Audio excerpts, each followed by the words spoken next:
Going live.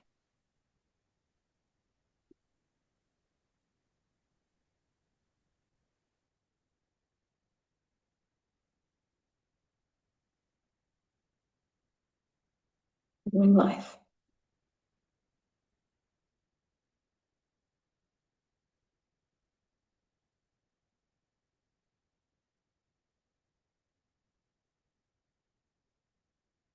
Going live.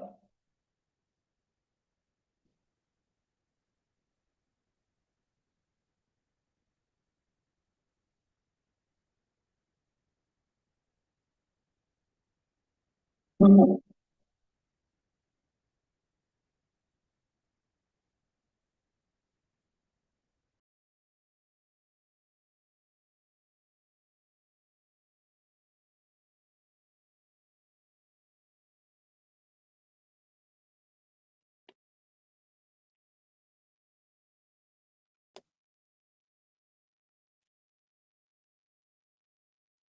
Hello, hello, hello, ahoy crew, and welcome aboard. Welcome one and all to the Shape the Future of Climate final pitching ceremony. We're not just pirates chasing treasure, nor astronauts chasing stars. We're bold adventurers charting a course towards a better world. So look around this cosmic pirate ship, a crew gathered from many ports and many planets, united by courage, creativity, and the call to make a difference. Today, you'll show us your moonshots, ideas daring enough to change the tides of our future. Well, my name is Adam Montandon, and I am your captain for today's Shape the Future Climate final pitching ceremony. So welcome aboard. So crew, let's take a look at the journey so far. We've had 2,050 young adventurers who've joined from, I think, 118 different countries. We've had 364 different teams setting sail, and 186 moonshots were launched into the stars. Along the way, your moonshots have received something like 400 mentoring sessions guided by 54 expert navigators from Portland to Kuala Lumpur to Cape Town and everywhere in between. But where are you right now? I want to know. Please open up your chat window now and type in the chat exactly where you're from. Tell me the city that's nearest you. Tell me the country. I want to see where you're all from. Welcome, welcome. Please put it in the chat. We've got Nigeria. We've got Egypt. We've got London. We've got Canada. We've got Munich and Bangladesh and Poland and Frankfurt and South Africa. Oh, welcome, welcome one and all. Nice to see you. Well, each one of you wonderful crew have survived this 4-week program and 5 days of online voting. We had 186 teams making it through, but today the best 7 teams are here, and only one can walk away with the treasure and an amazing experience in Dubai. And of course, treasure's always waiting today's champions of climates. Now, just last week, our previous winners flew out to Silicon Valley. They were pitching at Google X, meeting Stanford professors, and diving into the birthplace of exponential innovation. But this year, we're going to set forward a new frontier, Dubai, a bold hub of sustainability, of entrepreneurship, and of future-shaping ideas. So this year, our very lucky winning crew will visit startups, accelerators, and leading companies in Dubai's innovative ecosystem. They're going to train in workshops on exponential technology, pitching, and scaling with global experts. They're going to connect with entrepreneurs, mentors, and investors shaping climate innovation. And they're going to embark on cultural adventures in one of the most futuristic cities on Earth. This is all thanks to our trusted navigator, Nicky Skeen, and his conference on wheels. But before we get to the end, we should start at the start. So I would like to invite Marco to the stage. Marco, as you all know, is the chief changemaker at Moonshot Pirates. Marco, great to see you again. Tell us about why Moonshot Pirates is just so important. Well, thank you, Adam. Thank you for hosting the show today. And hello, everyone. It's wonderful to be here. It's always so exciting to have our final pitching, ceremony.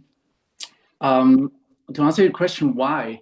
Well, some time ago, I put a posting out on LinkedIn, writing about our competition at Moonshot Pirates. And the thing is, our competition is never another educational initiative. Our competition, if you look at it, is the problems that we have out there. So we want to fight those problems, in this case, climate change. We all feel it, we all feel the pressure. And I believe this is the strongest, the biggest why behind our work at Moonshot Pirates.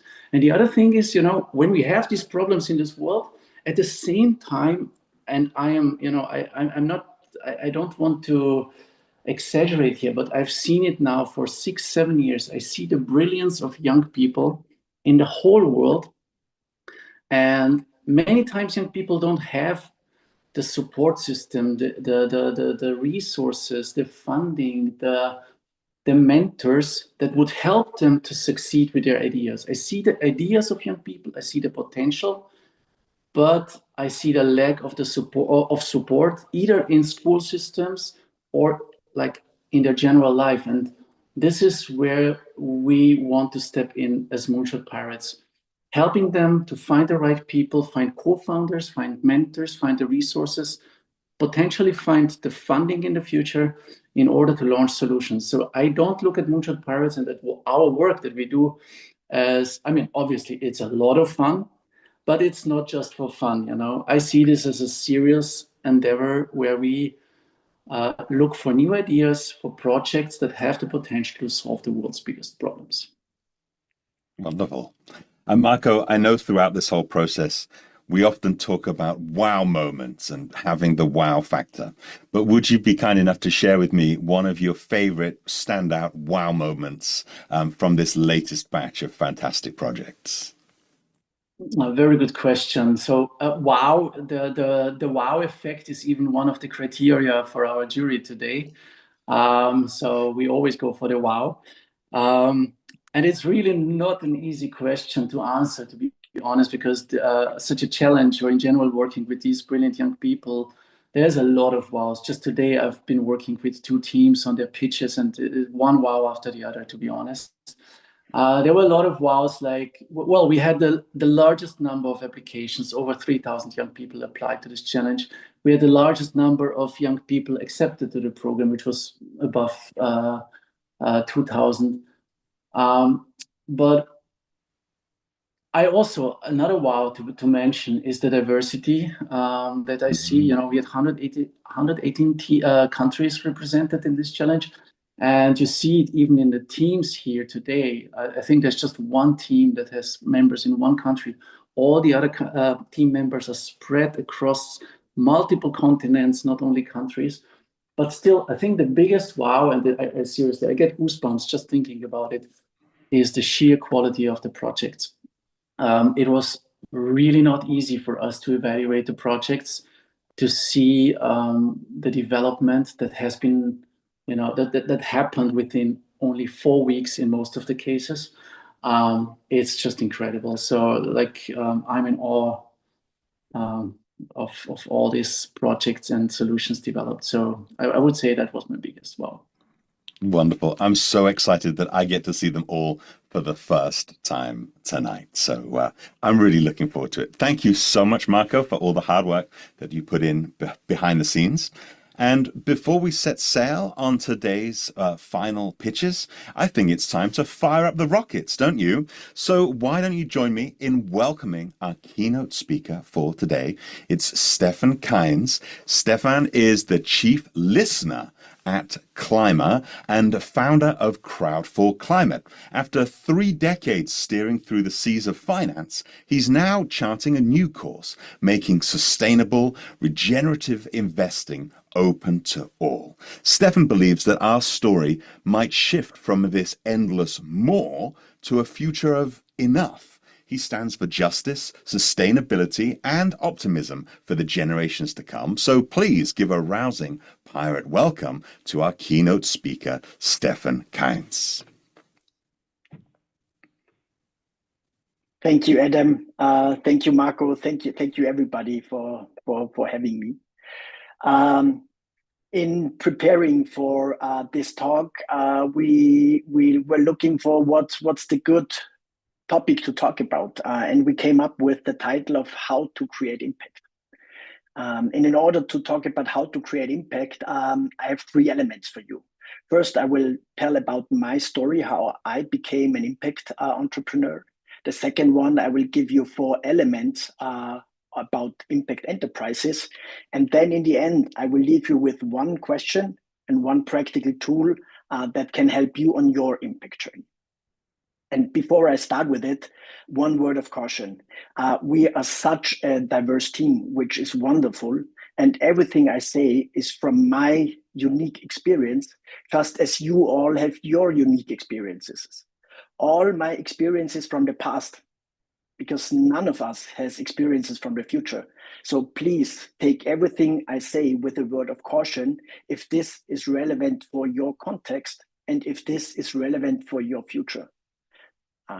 That's important for me that you know that. So the first thing, my impact story, or how I became an impact entrepreneur, it's a story of pain, of shame, and of fear. And it started in my early childhood. I grew up in Salzburg in a happy and healthy family of 5.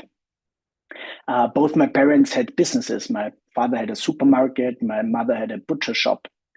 In the 1990s, in my teenage years, the economy grew bad in Europe or in Austria.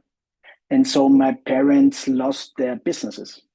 They went into bankruptcy, insolvency. But they not only lost their businesses, they also lost the house we were living in and everything else they possessed. And this was the story, or this was the moment of pain for me. Not because we had less stuff or less money, but for 2 other reasons.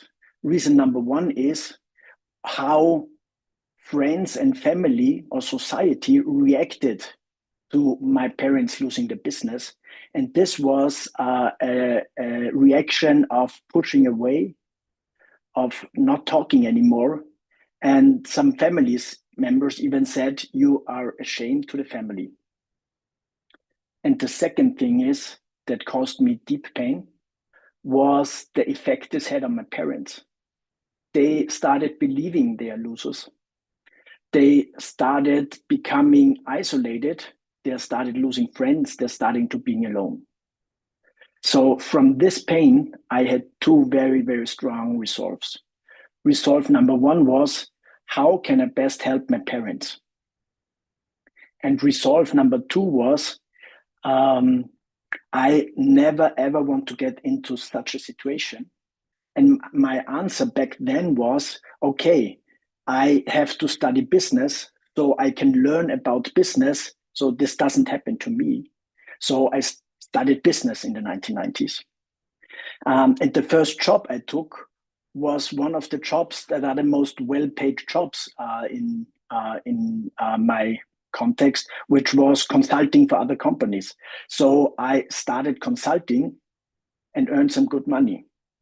And then after a few years, I switched into banking and investment banking and earned some good money. So 10 years of banking.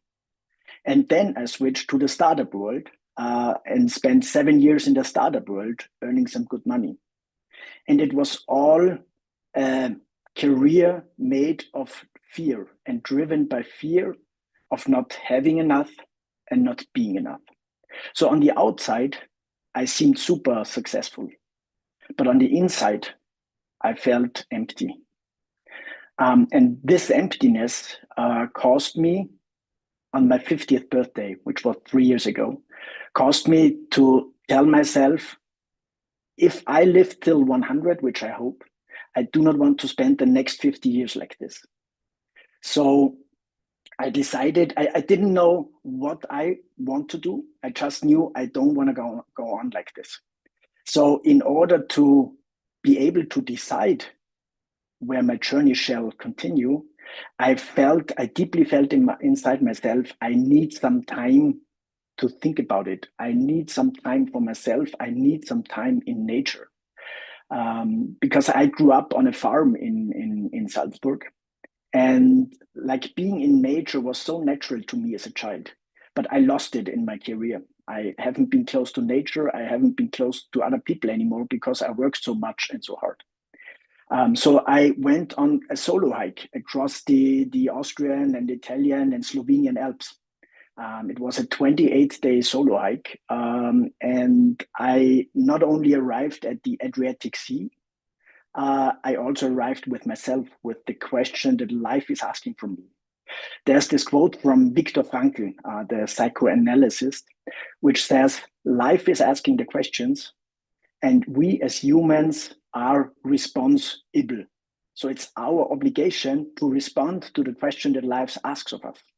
And while swimming on a mountain lake on my hike, I heard this question very, very loud and clear. And the question was, dear Stefan, what can you do, or what's the best you can do to preserve the beauty of nature?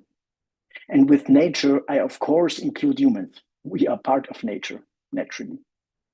So this was my question. And then I came back to Vienna and thought about, okay, how can I answer to this question? How can I be responsible to this question?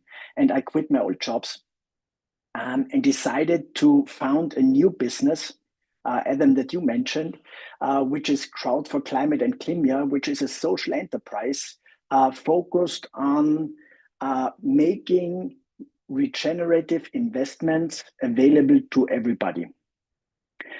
And on regenerative, I mean, it's really giving back more than it is taking. So that's what I'm doing. And when I talk about impact businesses, like we also established our company as an impact business. So you might ask, what is an impact business as opposed to a conventional business? And the definition that I have in impact businesses, and that's widely used, is if you are impact first, if your impact comes first before your profit, then you're impact business. You can still make money as long as you use this money for improving the impact or making the impact bigger. An impact is always a social impact or an environmental impact. So it's good for nature, it's good for humans. On the other hand, if you are a profit businesses, which many businesses are, and basically all stock listed businesses are profit businesses, they always optimize for profit. They might have some impact effects on the side, but in the end, if they have to decide, do I optimize profit or do I optimize the life of people in some country or do I optimize the Amazon rainforest, they will decide for profit because that's in their constitution. They have to. That's the laws they give themselves. So that's why my very, very big desire in life is to bring more businesses into impact businesses, because profit businesses are the ones that are eating the world. They are destroying the world because they're exploiting humans and they are exploiting nature in search for profit. They are exploiting and exhausting humans and nature in search for profit. And then from my analysis, one of the very basic reasons that we are in this challenging situation we're in right now. And the way out is bringing more people and more businesses into impact businesses. So that's why I'm honored to talk to you as entrepreneurs, as Moonshot Pirates, and maybe plant a little seed of becoming an impact entrepreneur or going even deeper into the impact topic that you already are. And then some of you are already very, very deep into it, which is a very, very good thing to see and hear. So what is an impact business? There are 4 elements of impact businesses.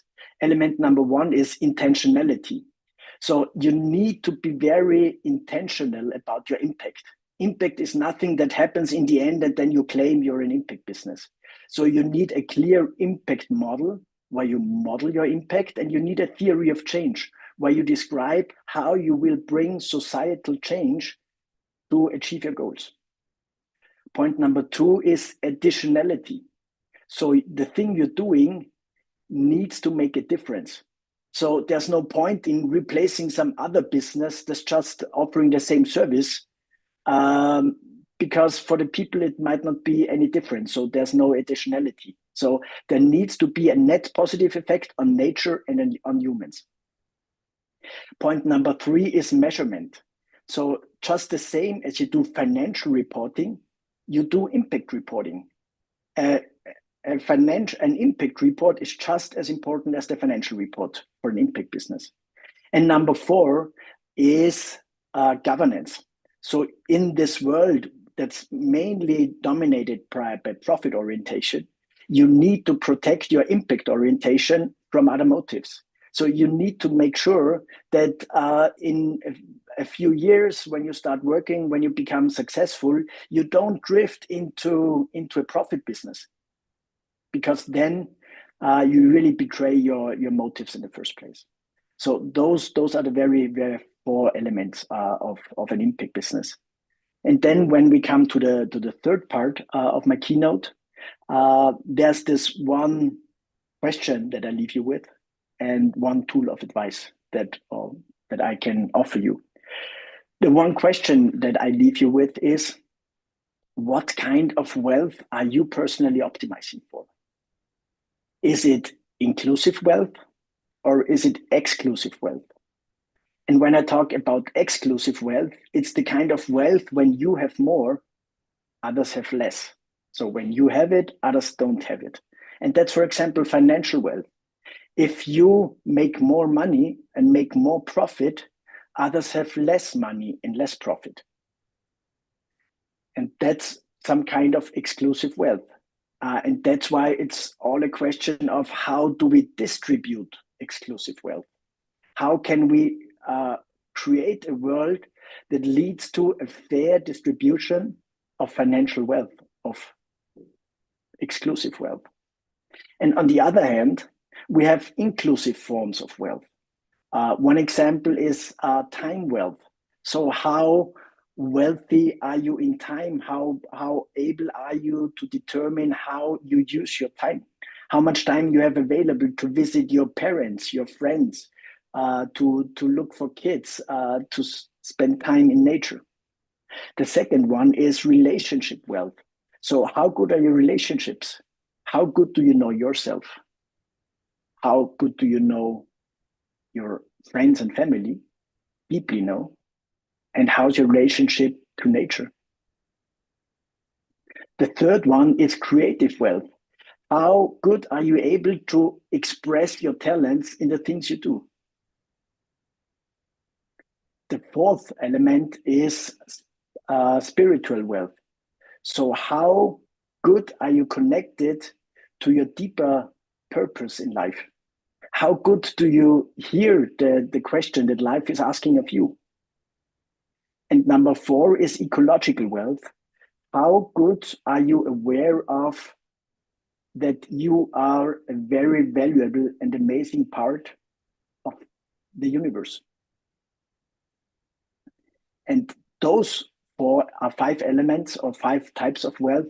They are inclusive wealth. So if you have more, typically you have so much you can share with others. So it even increases the wealth in others if you have more of it and if you build this kind of wealth. So that's one question I leave you with. And in the end, the very last part is there's one tool I want to leave you with. It's a tool that helps me answering the question, who am I in the world? And it helps me answering the question, how good is my relationship to myself, to others and the world?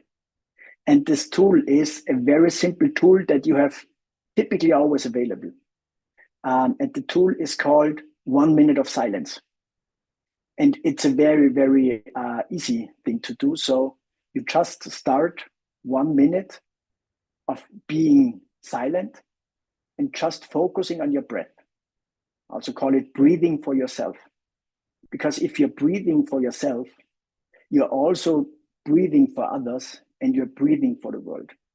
And that's the very one thing that I want you to invite right now to start breathing for yourself. For me, it's 6 deep breaths in 1 minute, and I typically close your eyes. Do it if you're comfortable, do it the way you want to do it. And I invite you to start right now.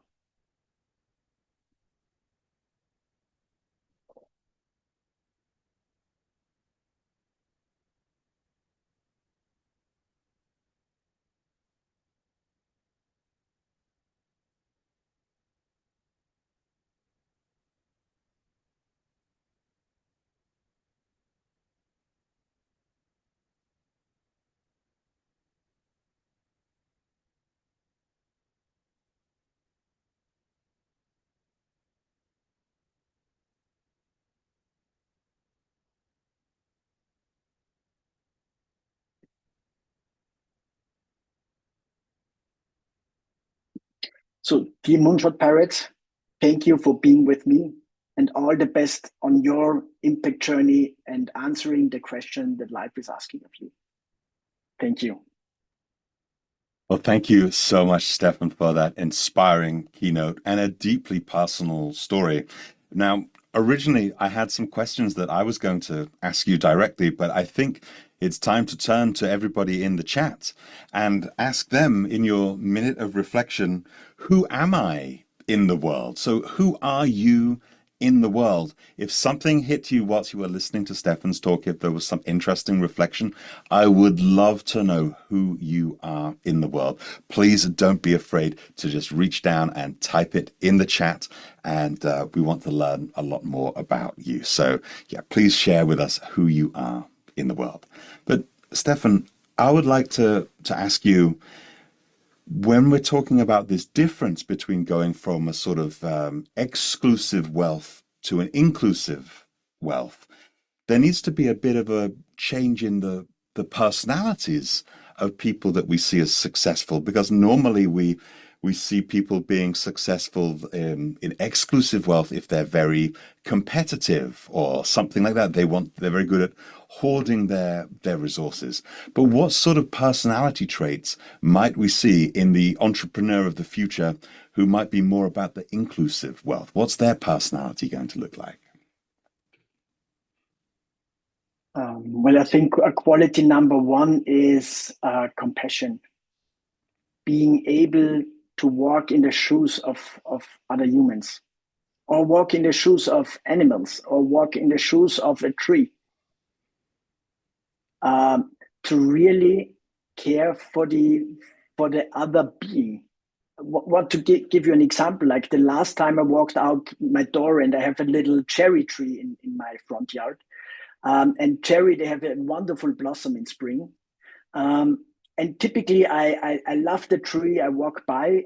This very spring, I stopped next to the cherry tree and I looked deeply at the cherry tree and I saw all the beetles and the spiders and the bees and all the animals. Basically, this is not a cherry tree. That's an expression of full life. And I really fell in love with the cherry tree in my front yard.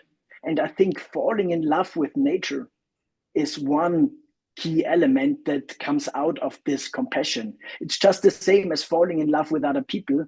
If you really deeply care for them, and if you take the time to really connect with them. Wonderful. Well, thank you so much, Stefan, for that wonderful presentation and a really good way to start off the event. So thank you so much. Well, now all of our teams are going to get ready to deliver their pitches. And the rules of the pitching for the Moonshot Pirates is you'll have just 3 minutes to present and then 3 minutes of questions and answers from our 4 wonderful jury members. We're going to meet our jury members in just a moment, but our jury members are going to be looking at some different qualities They're going to be looking at the impact that each team brings, the radicality, the feasibility, and as we mentioned with Marco earlier, the wow effect. So who's going to be finding these four qualities? Well, we have a mighty crew of judges who will hold the power to shape your destiny. So gather round as I introduce our swashbuckling champions of the jury. The first member of the jury will be Dennis Kerpenstein. Dennis is the CEO of Zollhof Tech Incubator from the Netherlands. Dennis is a hands-on investor and AI future of work strategist. He's passionate about building human-centric organizations. Hello, Dennis. Welcome. We also have Martin Holečko. Martin is co-founder of Etnetra Group. He's a technologist and futurist from the Czech Republic. Martin is a community builder with boundless imagination and a vision for advancing human potential. And today, Martin is representing our partner, Futureport Youth, and we're going to hear all about that later on. We also have a biotech entrepreneur, Esther Kim, from the Knowledge Society. Esther is from the USA, a biotech entrepreneur and mentor, coaching the next generation of bold innovators at the Knowledge Society. Hi, Esther. And then we have Jules Harrison Annia. Jules is the co-founder of Jerica Global Limited from the UK.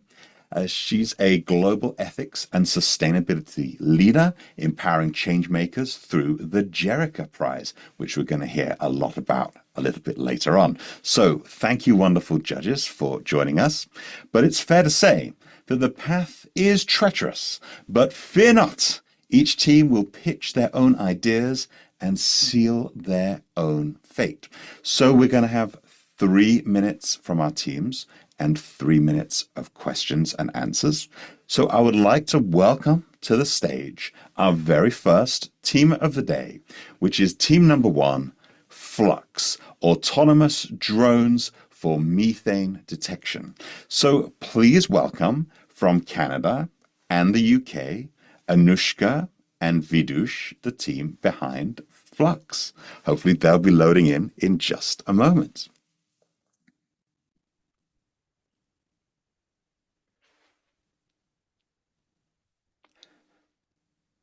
Okay. Anushka and Vidush, are you ready? Yes. Hello, everyone. Okay, the stage is yours.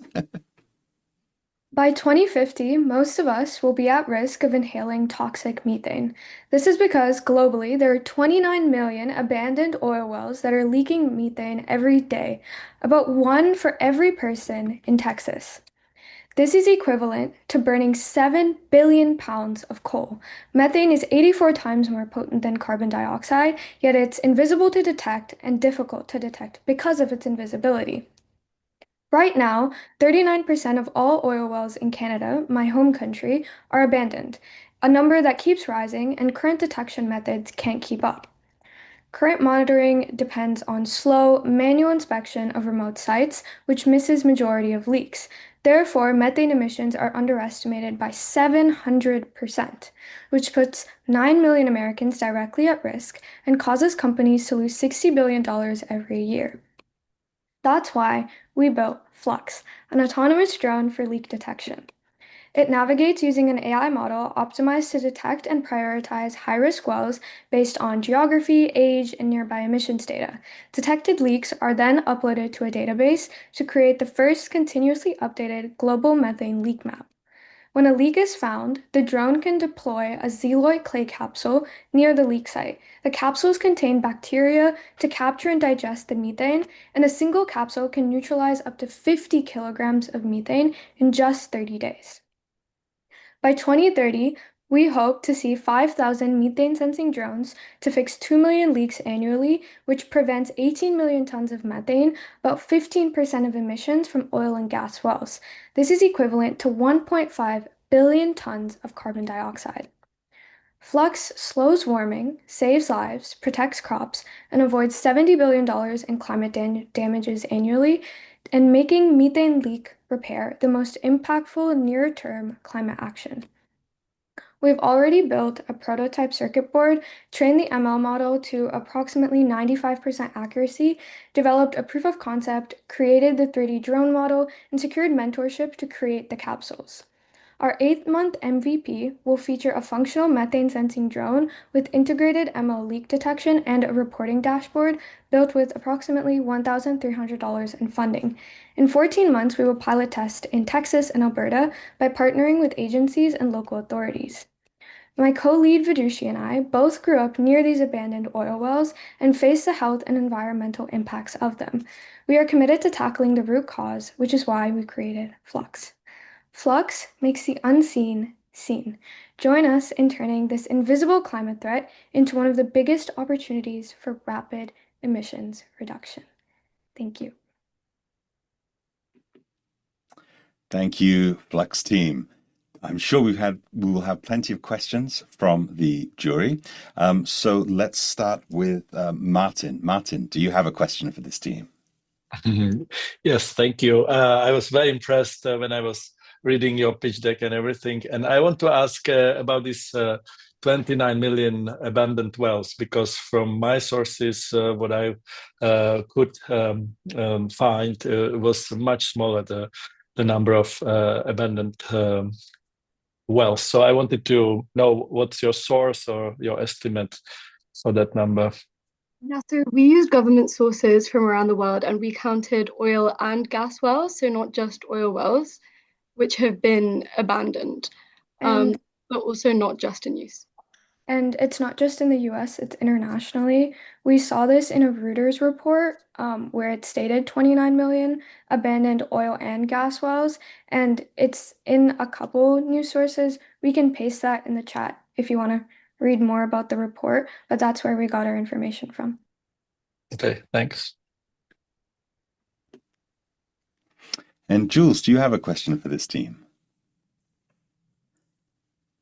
Thank you, team. I thought your pitch was very well paced and modulated.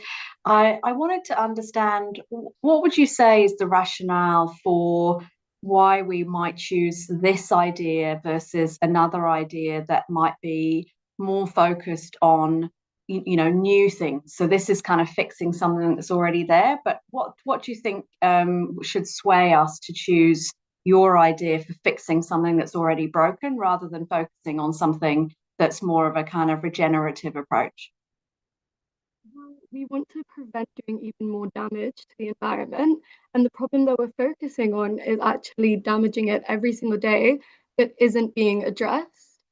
And if we can address the root cause of the problem, instead of trying to patch it up, we can get and solve the problem and prevent emissions. And another thing to add, unfortunately, current, climate solutions to providing more energy still do need oil and gas. And there is more environmental awareness about the problems with abandoned wells. Unfortunately, especially in countries with maybe less environmental protection laws. For example, Europe has really good environmental protection laws, not so much in North America. These wells are still being abandoned, and this problem is just compounding because they realize they can get away with it essentially, and we are trying to prevent the methane leaks from causing further damage. Well, I think that's time is about up for Team Flux. Thank you very much, and thank you, Martin and Jules, for your questions. A great first presentation from the Flux team there. Thank you very much for that. We now move swiftly on to our second team. Team number 2 is Hydra. Built from shrimp's shells. Oh, that's a tongue twister. Built from shrimp shells, no platinum, 0 emissions, full impact. So please welcome the team from Bangladesh, from India, from the USA, and from Egypt. It's Tajrian, Sonal, Destiny, Sama, and Basmala. So Team Hydra, if you're all ready and all set up and happy and ready to go, then the stage is yours. It's over to you.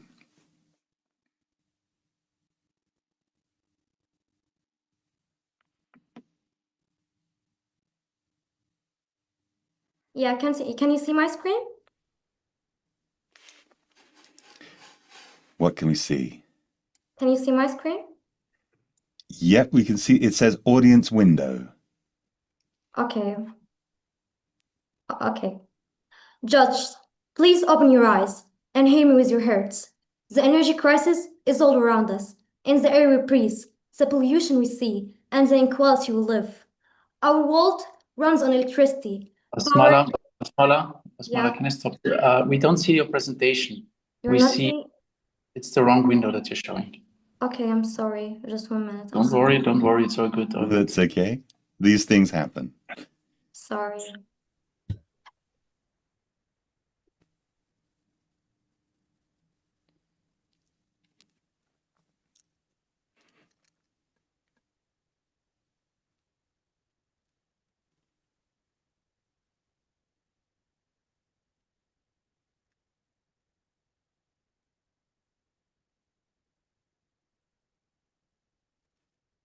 Okay.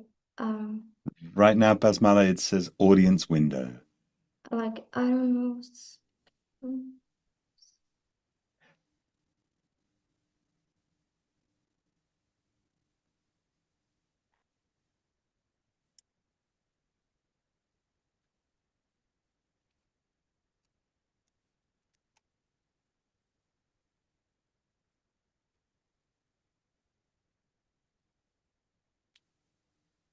Yeah, I'm so sorry, really. I'm so sorry. Yeah, please.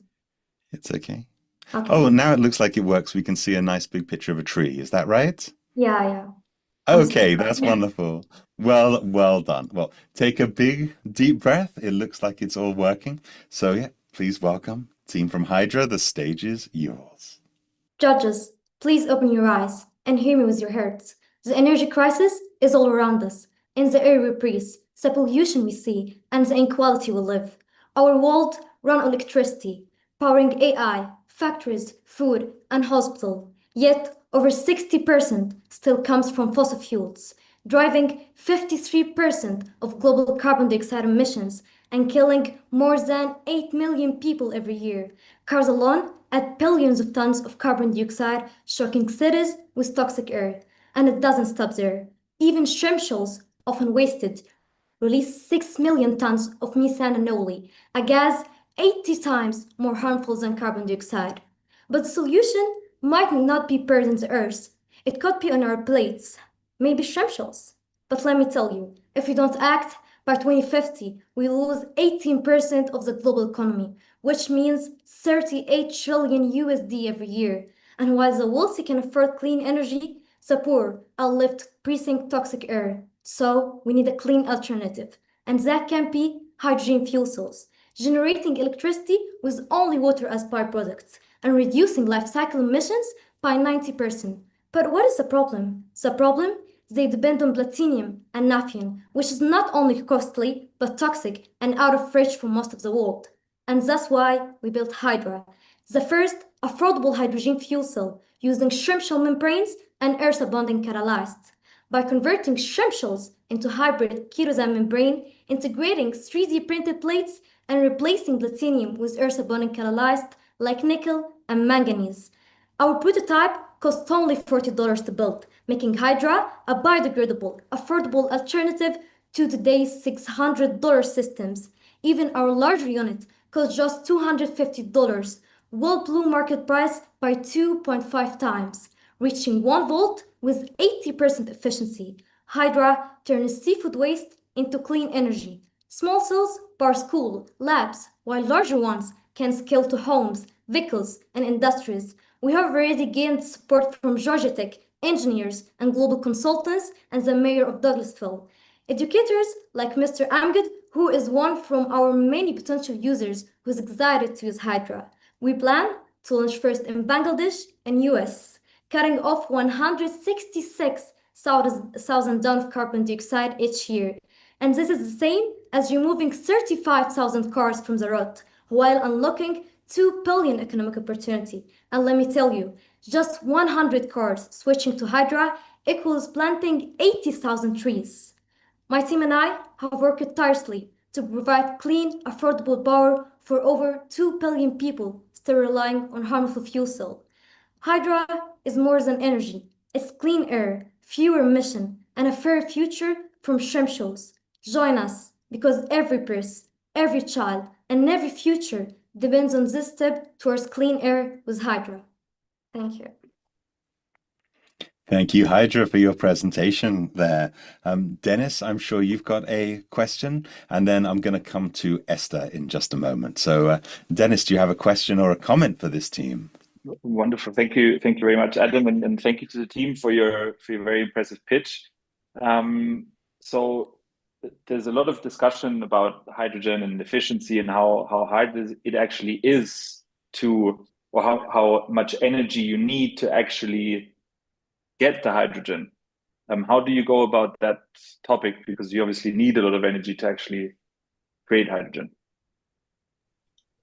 Actually, by Hydra can already meet the needs of homes and small businesses, lighting like fridges, fans, and other appliances. With scaling, it has the potential to serve industries as well. And we know this is possible because hydrogen is already being used in the real world. Like in Japan, hydrogen buses and even like in the Tokyo Olympic Village were powered entirely by hydrogen fuel cell. So these examples prove that with enough and developing, Hydra can grow to support both industries and like households at a large scale.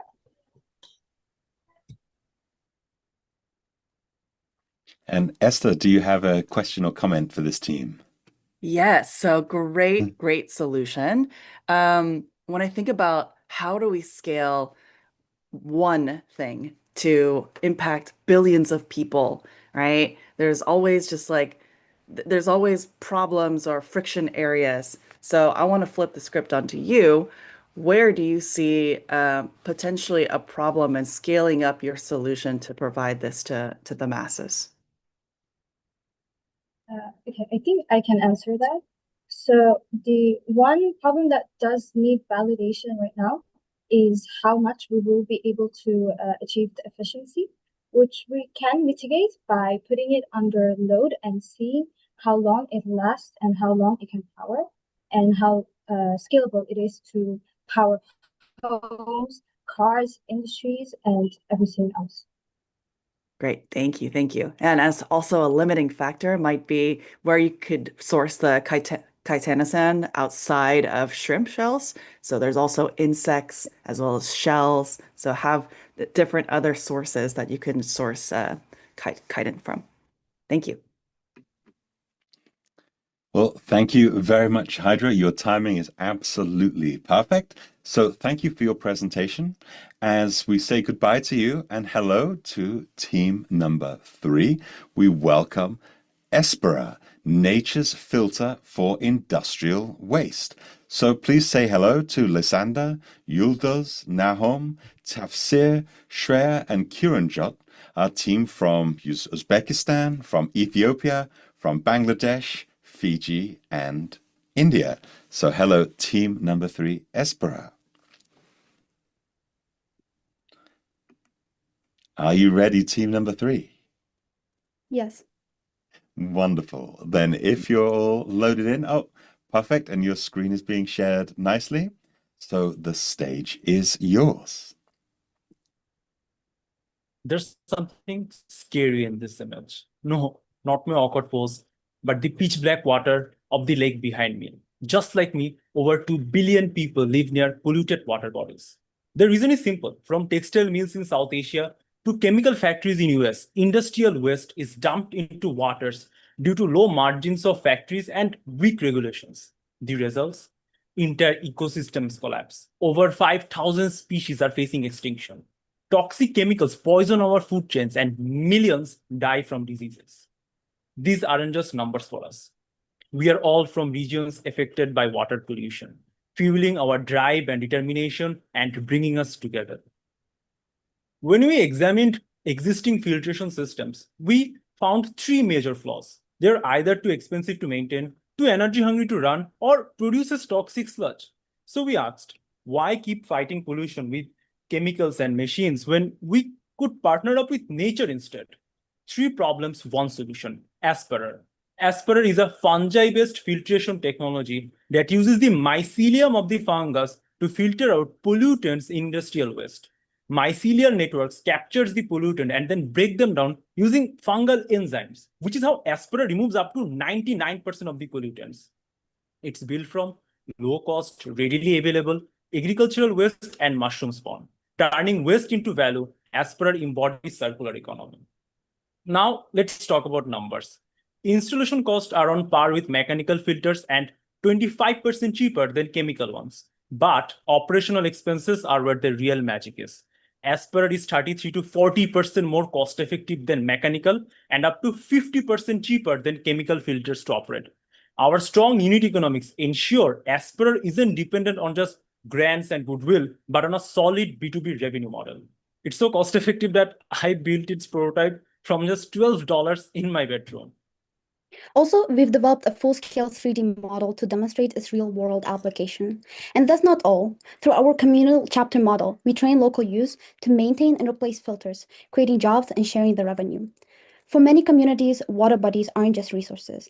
They shape identity and spirituality. Through restoration, Espérer uplifts living standards for billions, unlocking economic ripple effects such as new tourism and fishing opportunities.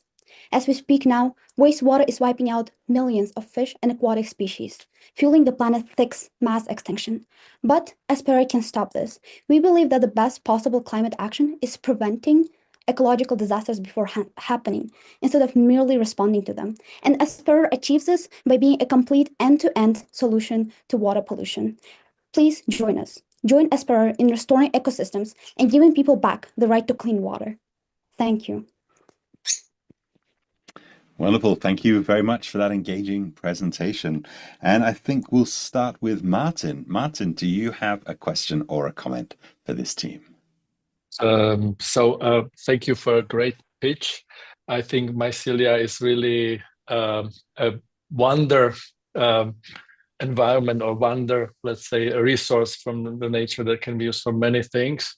What I want to ask you is what type of mycelia do you want to use? Is it something that grows everywhere in the world, or it's particularly bound to some locality, or because there are many different species of mycelia?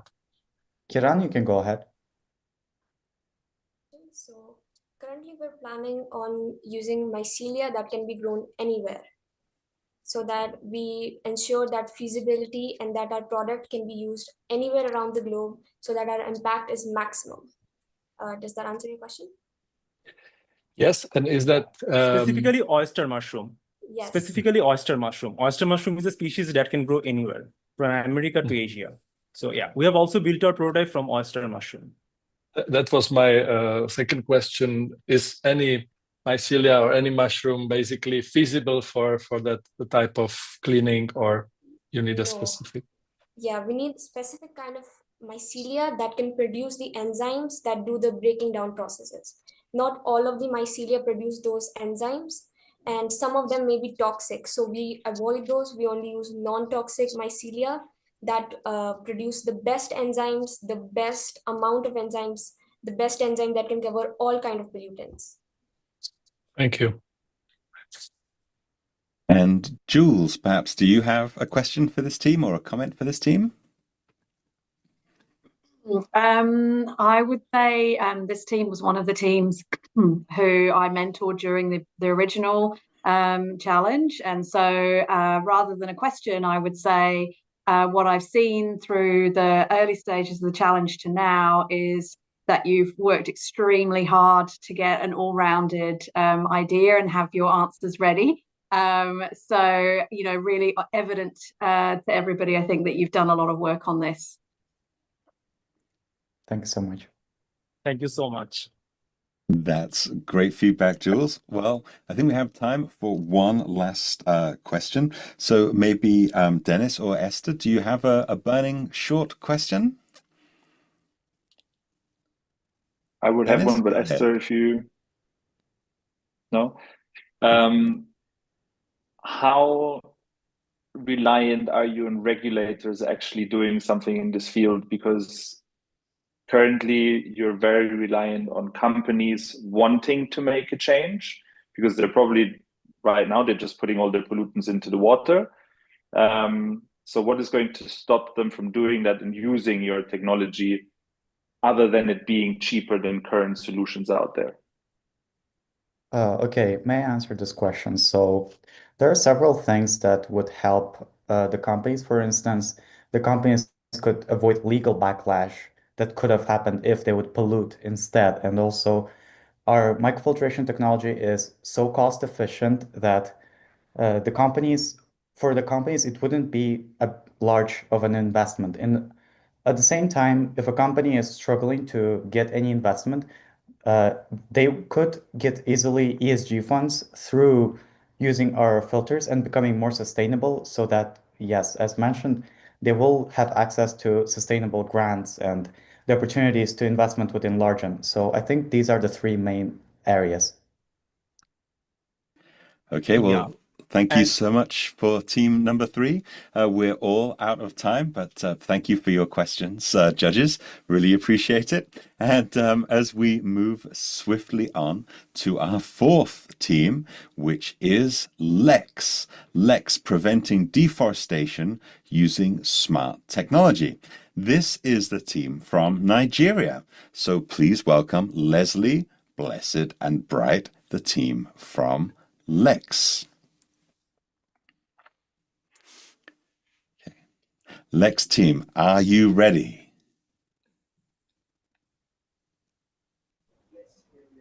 Yes, we are ready. Great. Well, Lex, the stage is yours.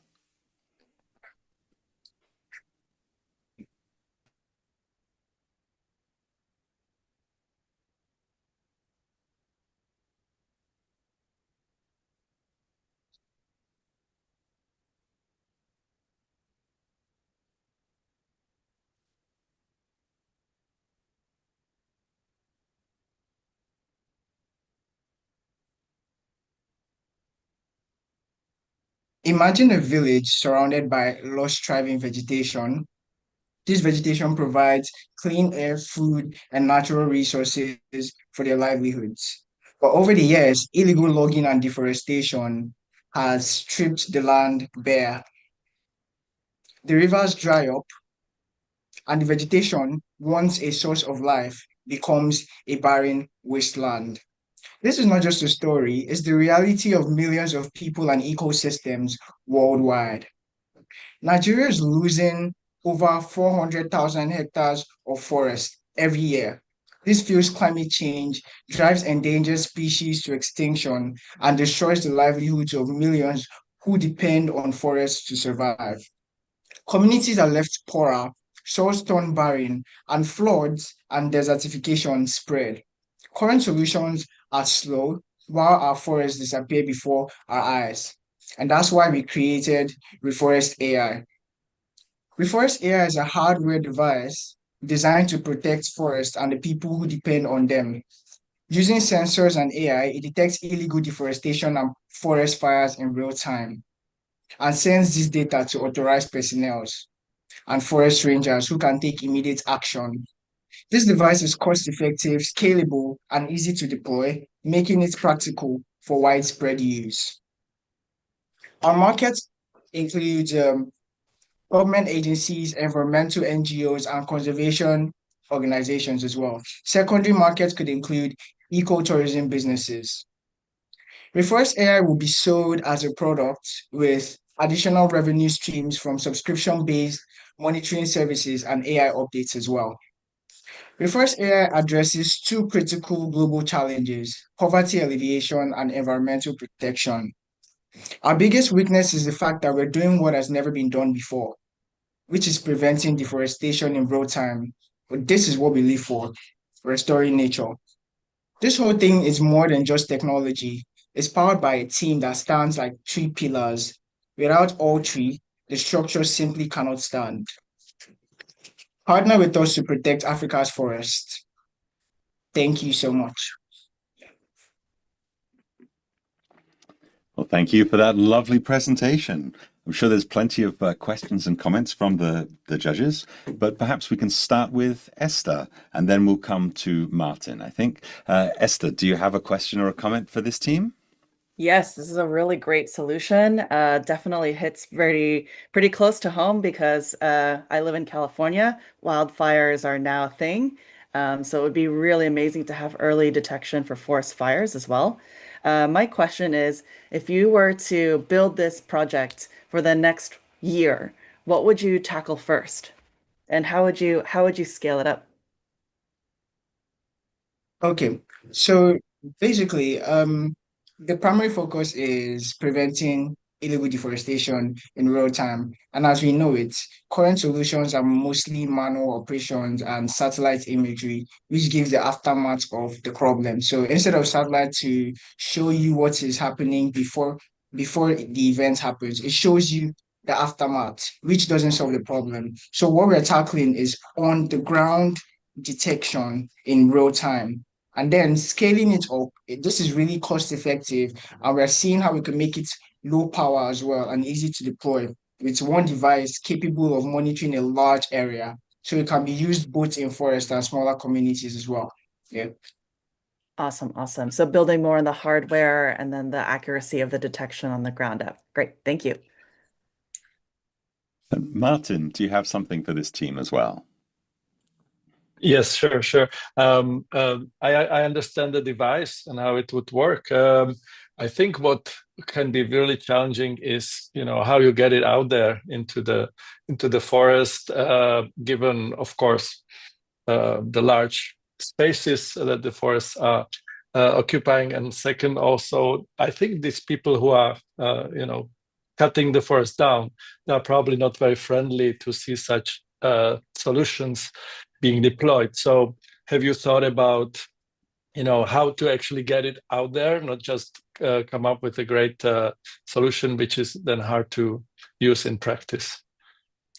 Very much. So to be really honest, we're still tackling that particular issue. Right now, the device actually includes tamper detection. If you saw in the video, there was a 3D model that shows you how the device moves in real time. So you can see if anything is happening in real time, if it's moved or if it's damaged. So we're also exploring rugged designs to withstand harsh environments as well and intentional tampering. For now, it's still something we're trying to build up and make better. Yeah. Wonderful. And I think we have time for one last question. So Jules or Dennis, do you have anything that you would like to ask this team? Yes. Leslie, I think you mentioned in the presentation that you were thinking about how to make it low power. Have you done any more thinking about, how long a single unit would be in the forest before it needs to be, a new battery put in or be provided with more energy? Sorry, Miss Jules, I lost you for a second. Oh, sorry, that's probably me. I was just going to ask, have you done any thinking about how often each device would need to be maintained from a power perspective? Like how long might a battery last? Oh, okay, yes.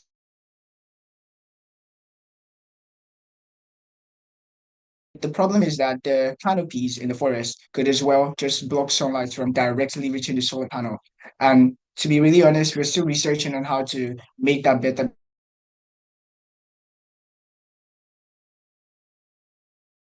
risk and put up a solar panel. And the sunlight is going to directly hit it. But out there in the forest, it might be different. And that's why we're still learning more and see how that could work. Yeah. Thank you. Thank you, Leslie. Thank you. Okay. Well, thank you very much, Team Lex, for that presentation. And we move swiftly on to our fifth team, Team Trovador, all-terrain autonomous tree planting robot. This is our team from Portugal. It's Marta and Sebastio. Marta and Sebastio, welcome to the stage. You look like you're all set up. So, Team Trovador, the stage is yours.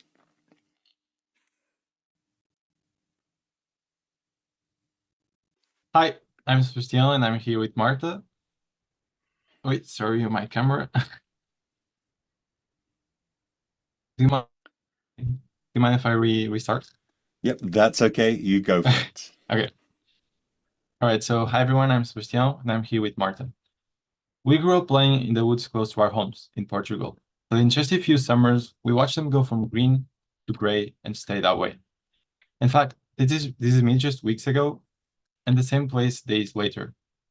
This year, Portugal has already lost more than 200,000 hectares.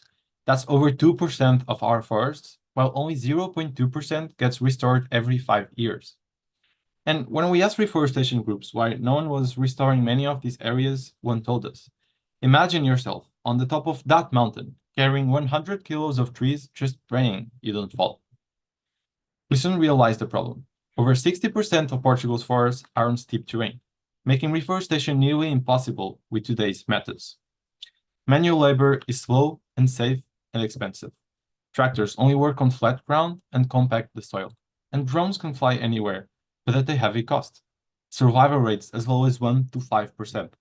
That means 95 out of 100 never grow. In a world already short by billions of seeds each year.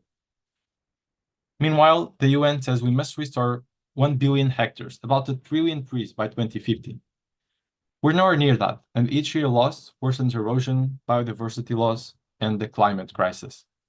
Even if not a single tree were cut tomorrow, experts are clear. We still need to reforest at massive scale, and with limited time, money, and seeds, today's methods won't get us there.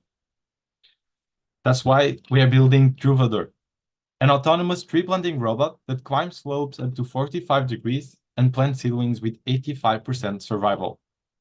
It carries the seedlings on its back and plants in 3 steps. Drill the soil, place a tree, compact the root collar, just like humans, but faster and more consistent. Onboard AI plus satellite integration help choose the exact spots where trees are most needed and most likely to survive. Our model is reforestation as a service, so landowners pay per tree planted, making scalable reforestation affordable, up to 4 times cheaper than drones and 6 times cheaper than manual labor. We already built and tested a proof of concept that outpaced human planting speed, and it's been recognized by National Geographic. Since entering this challenge, we've been working non-stop on our MVP, currently under development and will be finished by the end of the month. This version is more robust and able to plant up to 200 trees per hour, meaning 500,000 trees per year. And with our partner Espérer, we'll soon bring it to the field to plant resilient native forests. I'm Sebastião, co-founder of Trovador with Marta. We were named the youngest ever leaders in robotics for sustainability. And together, we bring nearly a decade of robotics experience and smart integration. And we won't stop until we bring the green back to our forests that our future depends on. Thank you. Thank you very much. First, I think we'll go to Dennis and then Esther. Dennis, you look like you've got a good question or a good comment for this team. So please do share it. I can see you on the edge of your seat there. Let's see how good it is. No, thank you very much for the presentation. Very ambitious, and I mean that's what we're looking for, and we really like that. What is the most critical assumption that you need to validate now to see if this is actually feasible and that you can make this work and scale this? Yeah, so I think the biggest assumption we had to validate a few months ago was really that people who are investing massively in reforestation also valued the problem that we found in the existing solutions. So the most promising one, the reforestation drones, the biggest issue is that they waste a lot of seeds. So we had to find clients that were actually valorizing the perspective that we cannot waste seeds as a really scarce natural resource. So what we are looking for in our business model is to approach every customer in a different perspective, exactly because of that. There's many methods and not everyone values the same thing, but every single method has so many flaws that we're able to approach customers in a different way with our solution that sort of approaches all of those flaws and is able to solve them. Yeah. Okay, thank you. And Esther, Great job, did you have a team. comment? Yep, great job, team. So I'm curious, what are the data-driven insights that allowed you to develop between your MVP to your current model now? So tell us the key differences. What have you optimized? I'm curious what you've done. Yeah, I can actually take you through the journey of building this robot. So we built the first robot more as a proof of concept. It was more as a technological project. We were looking to solve the problem, not exactly to make a startup out of this, but we were invited to pitch in a few stages, and we got a lot of validation from people that were working in the industry that they would actually pay for this. But the robot we built was really small. It didn't have enough capacity to do this at industrial level. So that's when we realized, okay, there's a lot of people that are actually interested. How can we make this bigger in a sense that this could actually be a service or a product that we can sell? And that's exactly when we started doing more interviews. We started to approach people in the different sectors and understand what they actually valued and build the solution that we have right now. Awesome, thank you. Well, perfect timing. Thank you so much, Team Trovador.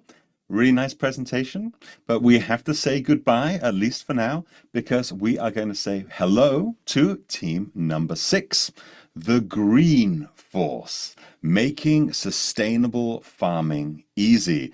This is the team from Brazil, from Bangladesh, from Nigeria, from Kyrgyzstan and Poland. It's Lucas, it's Merab, it's Udak, it's Fatima and Ksenia. I do hope that I pronounced your names right, but I'm looking forward to hearing all about you and your project. I can see the screen looks like it's perfectly shared. So Green Force, take it away. The stage is yours. Okay, good day, everyone. Fertilizers are the game changers of agriculture. Honestly, it's a way for farmers to cheat nature. But here's the thing, it's not the fertilizer, but the misuse and how it affects our health, ecosystem, and the environment. Let's talk. Plants are very smart beings. They absorb what they need from fertilizers, which is mostly nitrogen. The rest stays in the soil, which makes it acidic and less fertile. Today, the use of fertilizer emissions releases twice the amount of emissions in the whole shipping and aviation industries combined. And the damage is not only in the atmosphere. Excess fertilizer from the soil seeps through the soil and goes into water bodies, which creates algae blooms, which depletes oxygen from water bodies and eliminates aquatic life. This is not a distant threat. It is happening in different parts of the globe. And what's part of it all?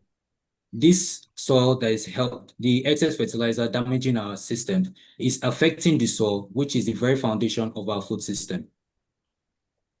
To deal with this, you can either hire an agronomic scientist, which is very costly, takes time, and is not at all scalable. Or you can use a mobile app targeting smart agriculture, but none of the ones available focus on fertilizer management. More fertilizer is equal to more yield is an outdated mindset we are here to change. Rova is an agricultural marketplace focused on fertilizers, but with a built-in AI model that uses soil analysis to give precise instructions on fertilizer application. We use 4R nutrient stewardship, which points out what is the right source of fertilizer, right rate, time, and place to apply it. And here is a real example. This is Anicio, a corn farmer from Brazil. For him, the job was really easy. He simply input his crop type, his yield goal, and his soil analysis, which is a common lab procedure that tells farmers what kind of nutrients are available in their soil. Using this information, our AI model ROBA identified nutrient deficiencies and matched fertilizer application with real plant demand. As you can see here, MOP was recommended for potassium and MAP for phosphorus. And the crazy thing is that Anicio is just one example of 250,000 farmers in Brazil only who follow the old abundant fertilizer idea, and who ROVA can radically help. But let's not forget that ROVA is a marketplace where farmers can directly get the recommended products in just a few seconds. Marketplace is what keeps our AI model affordable, while our simple and user-friendly interface is what makes our solution differentiate, because it makes it accessible for everyone, even for the farmers who aren't used to technology. Here you can see our market research and how we differentiate from the competitors. To keep ROVA running, we're charging a 1 to 3% commission on marketplace transactions and provide premium subscriptions for fertilizer producers. We already have the AI model prepared, so we plan to run a pilot test in Brazil with focus on family farming. We're the Green Force, a team of 6 innovators with one mission: to make agriculture more sustainable and profitable for farmers. And together, help us build the agriculture of tomorrow. Thank you.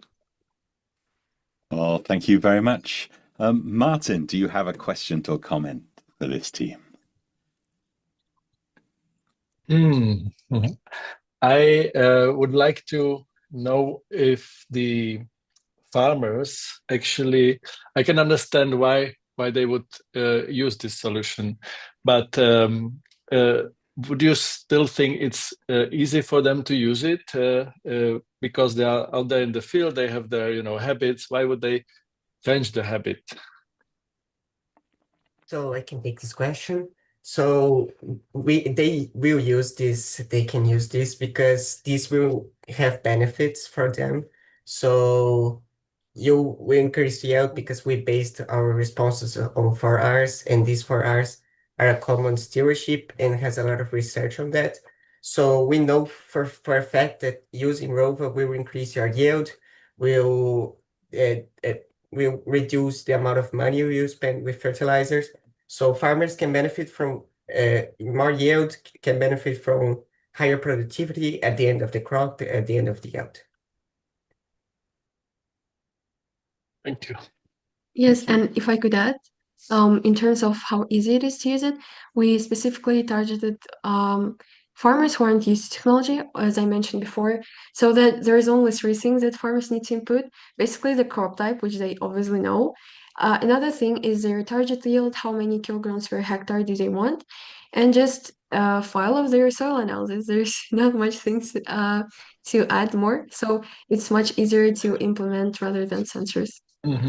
I was testing your prototype, so I was thinking how difficult for them, for example, this soil analysis is if they all have this data. I'm not a farmer, so I don't know.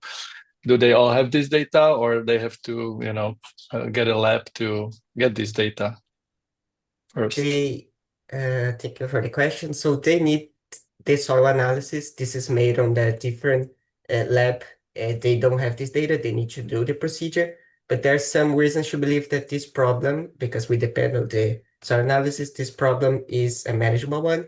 First, because they often don't do a soil analysis because they don't understand it. So we put an example on the PowerPoint presentation, and there's some really strange measurement units. So like CMOL per cubic decimeter, and a farmer doesn't know that, so he has to hire an agronomic scientist, and this ramp up the prices.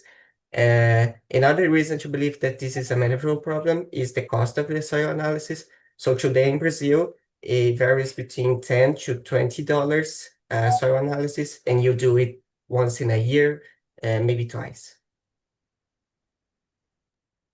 Okay, thank you. Thank you very much, Green Force. We are all out of time, but great answers to great questions. So we will say goodbye to the Green Force and hello to team number 7, Aris, the AI-driven disaster software for real-time coordinated response.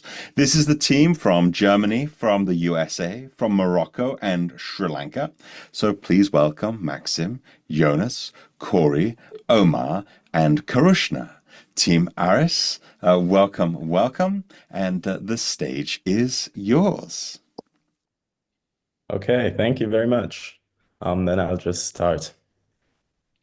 Hi, we are Iris, the Google Translate and Waves for disaster response, with real-time data analysis and life-saving priorities. This summer, Portugal and Spain faced wildfires at a record scale. On August 15th, they turned to the EU for urgent assistance. Yesterday, firemen from 7 different nations arrived. Communities are on edge, and firefighters are at the limits. Crews from different countries who have never trained together face language barriers and clashing communication methods. As Rosenbauer, a global leader in fire technology, told us, they often rely on quick fixes like Google Translate, causing confusion and danger. This is where Iris comes in. We bring together scattered data, like those of satellites, drones, and sensors, and fuse them into one clear, real-time view. Iris goes beyond visualization. Our AI predicts fire spread and guides resource use. We also tackle one of the biggest risks in international missions, communication breakdowns. Iris instantly translates commands, so no team is left guessing. This prevents wasted trips and, more importantly, avoids life-threatening mistakes. We've validated this approach directly with emergency service professionals and companies like Rosenbauer. They told us AI must be a co-pilot, not a replacement. Iris doesn't override human judgment, it enhances it. And here's our first MVP, a commander's dashboard that brings together trusted sources like NASA firms and Copernicus. It shows the AI's recommendations, and a connected language model explains the reasoning behind each tailored suggestion. Commanders can instantly see what really matters in the field. But this problem is far limited to wildfires. Even in Germany, over 1,100 control centers use different systems, making fast coordination nearly impossible. We've talked to officials in Sri Lanka, which told us they're overwhelmed with data, but have no way to act on it. This is a global problem. To scale our project, Iris can break these data silos by unifying critical data into one operational picture. This gives every team the same information while access remains strictly controlled. We adapt to each region's infrastructure while enabling global or regional compatibility. To make this possible in a sustainable way, our solution runs on a subscription model for agencies and governments, ensuring long-term scalability. Our team combines early entrepreneurial experience, technical expertise, and a shared commitment to climate solutions. Team members have co-funded startups, raised $250,000 in funding, built global climate initiatives, and bring strong backgrounds in IT and engineering. We've also applied to a European Union initiative because we believe Iris should scale across borders. In short, Iris transforms chaos into coordination, giving first responders and our nature the speed and safety they deserve. Thank you. We're now happy to take your questions. Thank you, team. I think Jules might have a question or a comment, and then we'll go to Esther. So, Jules, do you have something that you would like to share about this team?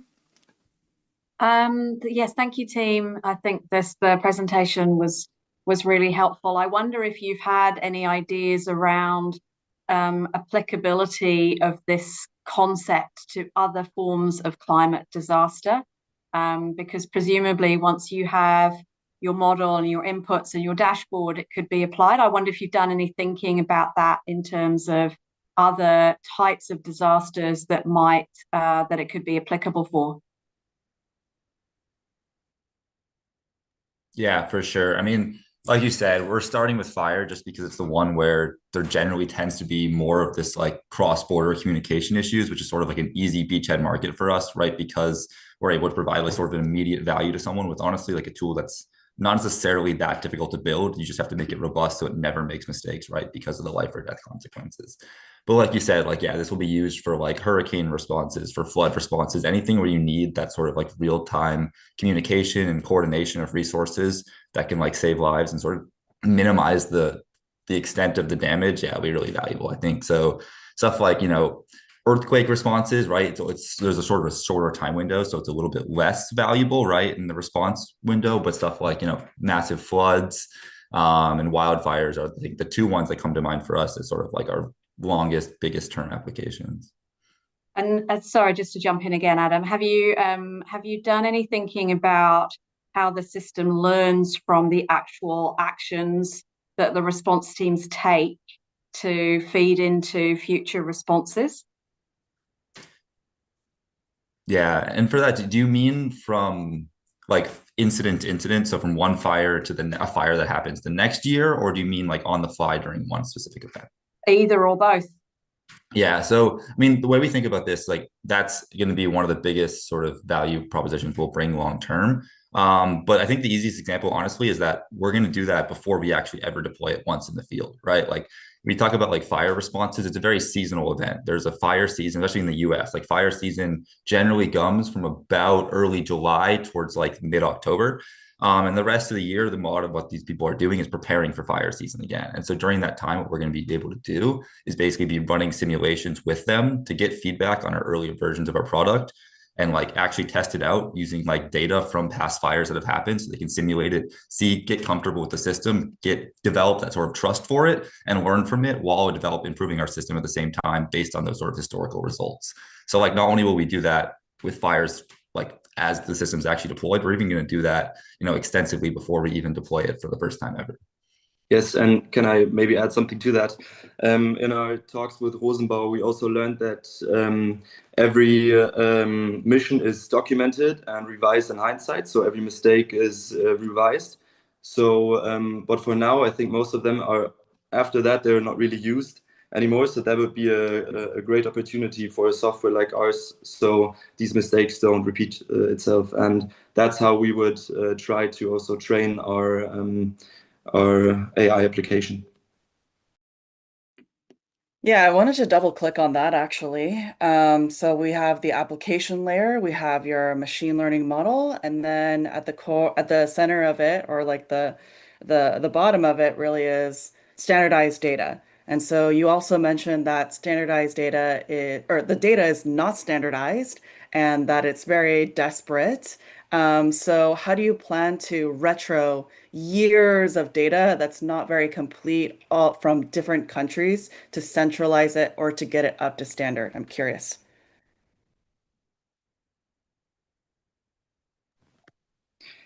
Yeah, so I mean, to centralize the data sources which continuously bring data, we would use technology which is already in use at companies like Palantir.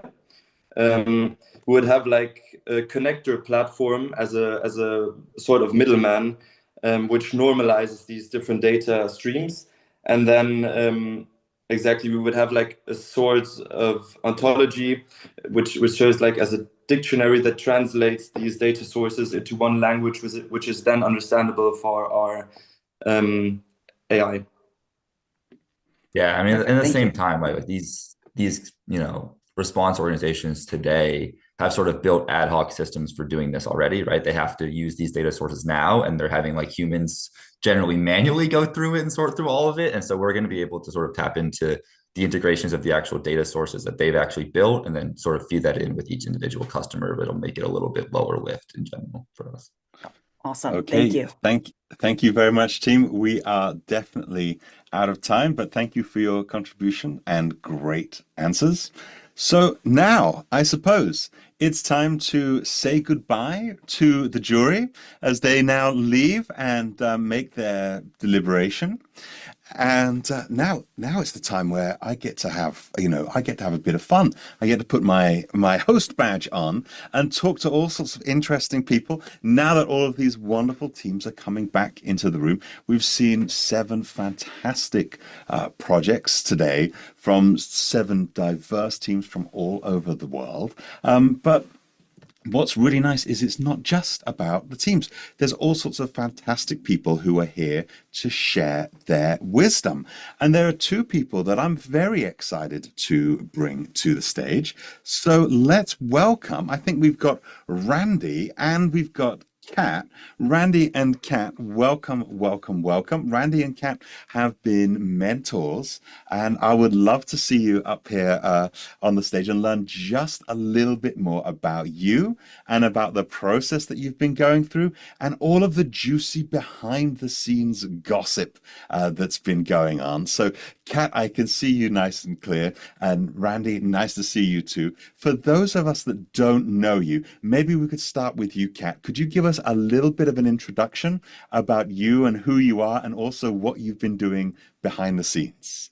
Yeah, I believe in epic journeys, and each of you is on an epic journey. And I hope you take full advantage of the amazing opportunity that Moonshot Pirates is giving you. I walked across the country in the Great March for Climate Action in 2014 from LA to DC. I'm ready to do it again, except this time in the plugged in, charged up 13,287-mile EV road trip. So I believe in what you're doing, and go Pirates. And Randy, how about you? Can you tell us a little bit about you and your connection to the Moonshot Pirates? Well, by comparison to Kat, I live a rather boring life. I live in Lincoln, Nebraska. I have not walked across the country. I don't have an EV I'm going to drive, but I am a connector.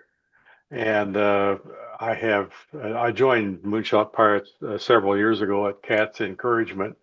She and I are connected through the world of TEDx. And I have enjoyed coaching and mentoring young folks from virtually all continents except, I think, Antarctica. So that's a little bit about me. I'm retired from the business world, but I'm still very active in a variety of things. Oh, wonderful. Well, Randy, I have to ask you, with all of your years of experience, what surprises you most when you're mentoring such young innovators like the Moonshot Pirates? When I was their age, I think I was mostly worried about, putting gas in my car, driving around town, and buying a hamburger or a hot dog. And it just amazes me the kind of thinking that I hear and see in these young folks. So that's probably one thing. And the second is when I was their age, I was in Indiana in the middle of the United States, and that was pretty much my universe. And today, with all the technology that we have, we're connected worldwide literally at the click of the mouse. So those are two things. Wonderful. And Kat, I can see you've moved outside now. We've got the beautiful background. That's certainly not photoshopped in. But tell us, you've been going from where you are to mentoring people from all over the world. What's the thing that brings everybody together? What's the thing that has something in common, from someone in Nigeria to someone in America to someone in Denmark or the UK? What are the common themes that you've noticed throughout all the people you've been mentoring? Simply that they love Earth. And I'm showing you the part of Earth that I love, Alaska behind me. That's Grewing Glacier over there, which recedes 98 feet a year. 30 years ago when I moved here, I landed on top of it. Now it's all been receded and there's a lake and a river of rocks running through it. So the urgency that all of you are facing in Moonshot Pirates, these solutions are incredible. And your love for the part of the planet that you're trying to solve and save, I'm just so grateful. Just go Pirates. And Kat, you mentioned that powerful word there, urgency, because there really is now almost it feels like not just a race against time, but almost that time is running out. It's all right for me and Randy with our gray beards, but for young people, what advice would you give to them? Because they've got a lot of work to do with the mess that some of us have left behind, right? Well, what I love about what all of you have done this year, and congratulations, Moonshot Pirates, for really leveling up the training that you're receiving. Your presentations are brilliant. They're easy to understand. They're clear. They're concise. It makes it easy for a potential funder to support you. I love that you're already partnering with implementation processes, and you're talking about real business terms, minimum viable products. That wasn't even a thing when Moonshot Pirates started. So congratulations to Marco and Annette and the whole Moonshot Pirates team for really training you well. Wonderful. I'd like to turn back to Randy now for a moment. Randy, you mentioned that you're connected strongly with the TEDx and the TED Talks program, which of course many people will know as a brilliant platform for people sharing ideas. And we've seen some really strong ideas now from so many great young teams, but all of these ideas they're at the start of something new, aren't they? And I wondered if you have any advice that will help them take their ideas not just for the start, but but to keep on persevering with them. What would you advise them to do when it comes to perseverance and tenacity and just sheer determination? I would love to hear your thoughts. Perseverance, tenacity, determination. Those are great words. I'm gonna talk to Yudi because he was one of my pirates that I was mentoring this year, and then he moved into this challenge.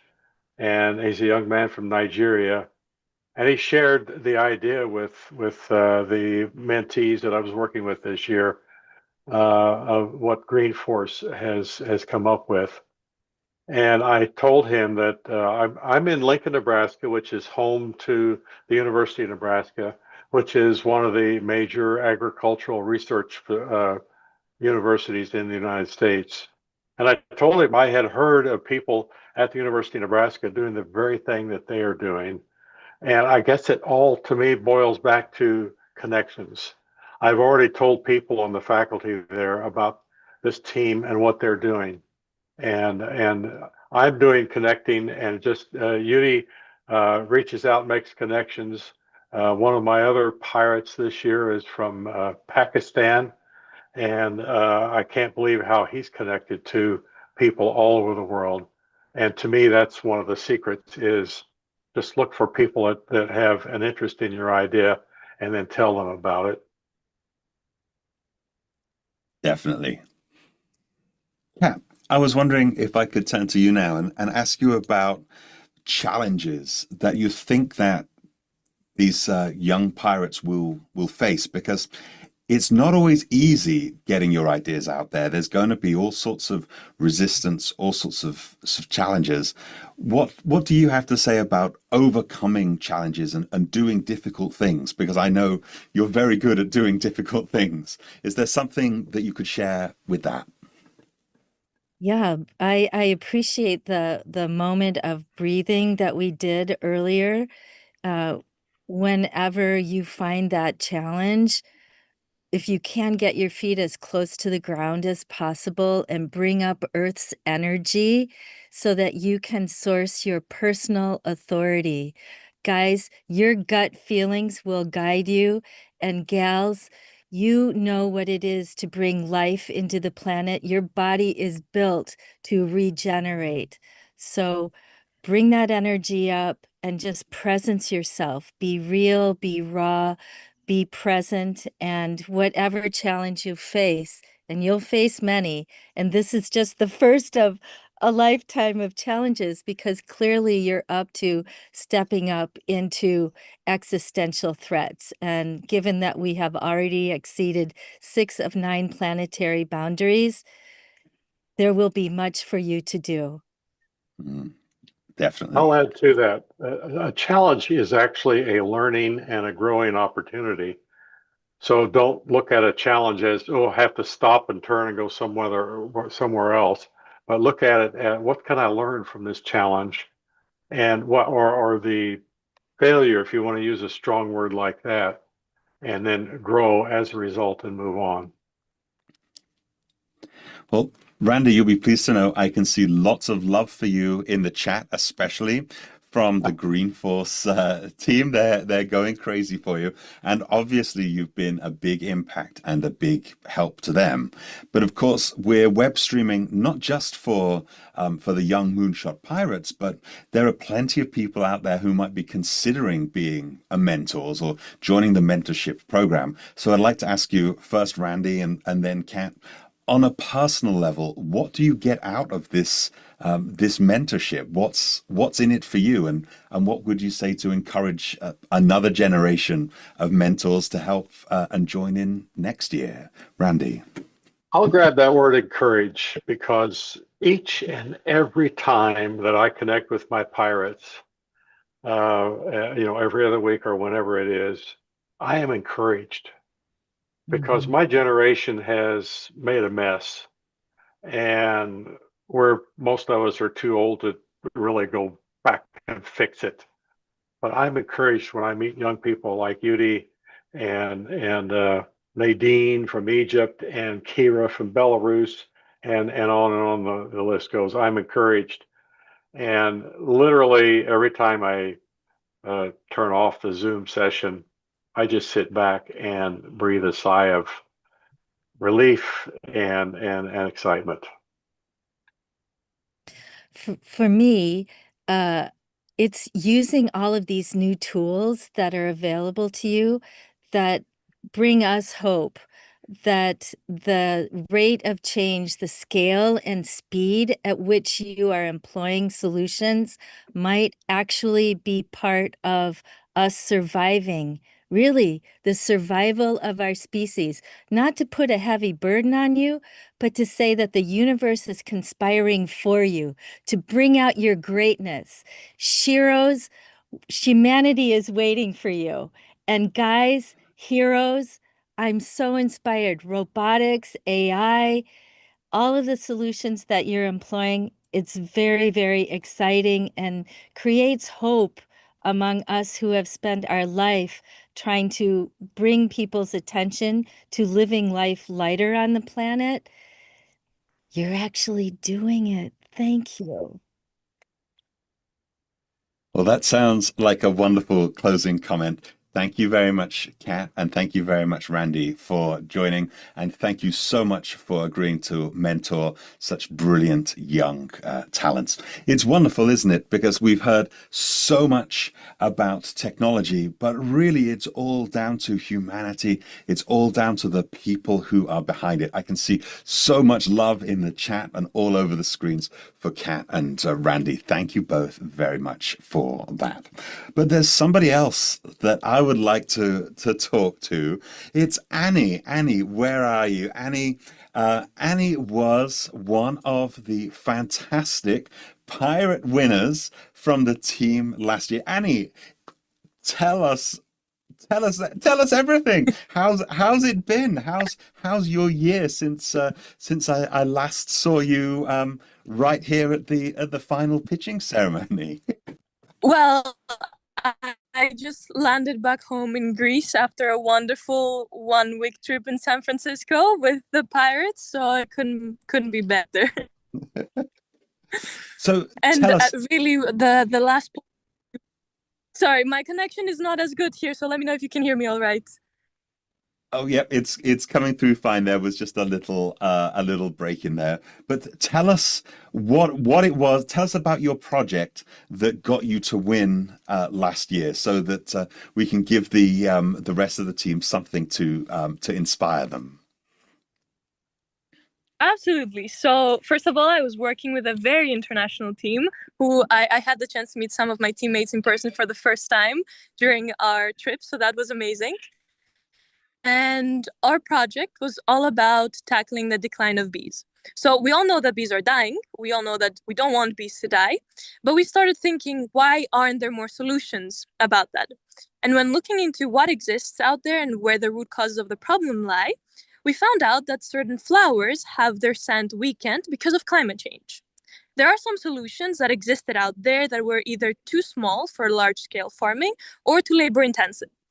So our solution was a smart flower to help increase bee pollination, and it was essentially bridging the gap between all these solutions. So we had an automated solution that could function in larger scale farming. So we actually ended up building our prototype. When we went in the trip, I was in charge of kind of the mechanical part of our solution. I designed kind of our exoskeleton of the flower and a simple version of our electronics. And my teammate Alanu had the full version of the electronics ready. So when we ended up going to the trip, we actually combined them in person, first time there in San Francisco. So that was amazing. And yeah, generally since then, it has been awesome engaging with more people from the Moonshot Pirates community. And really, the last point that you ended up on how important people and communities are, I think this was one of my main takeaways from our trip as well, and from generally this whole journey. So I think everybody who is here, if you have a chance to connect with each other, it's an amazing opportunity, meeting like-minded people.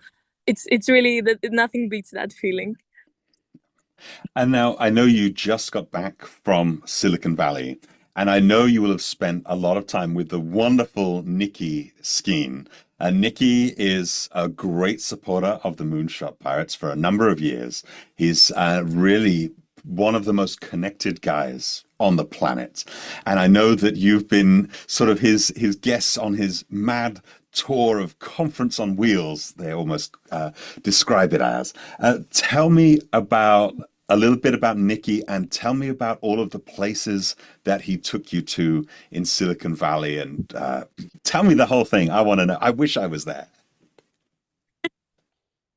Absolutely. So Nicky is amazing.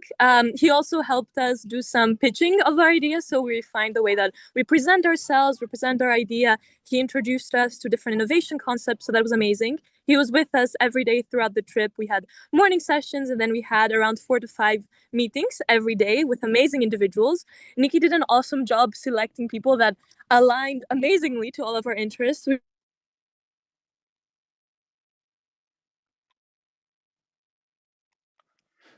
Oh, I think we may have lost Annie there.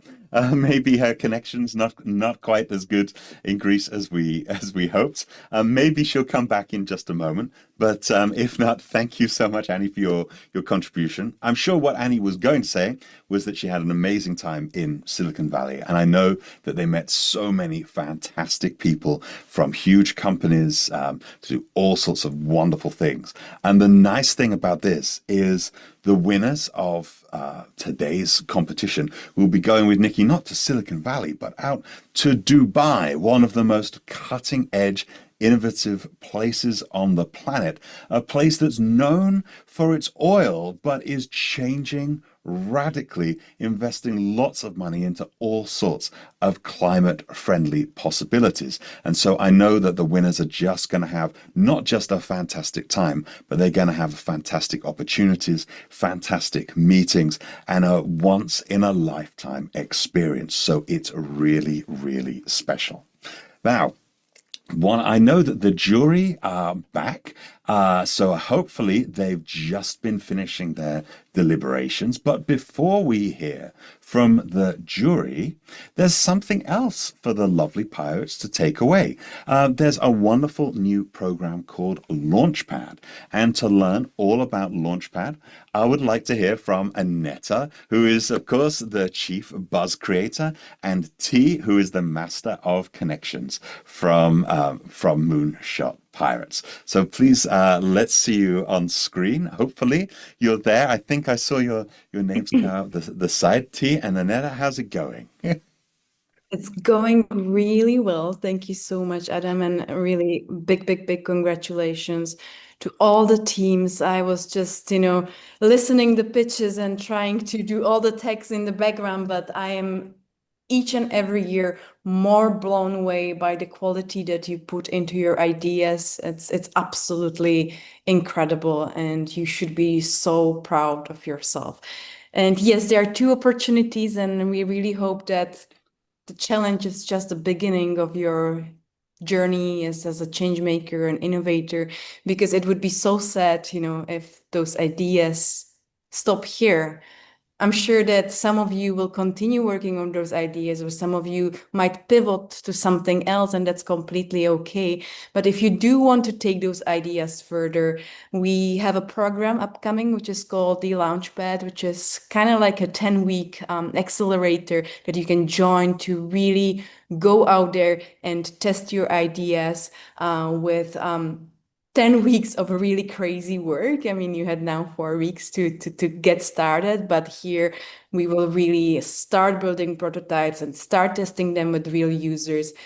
Go out there with your brand, get the first customers in. We have amazing mentors lined up, and some great people joining us on this journey. There is also a possibility for sort of mini grants for you if you join this program.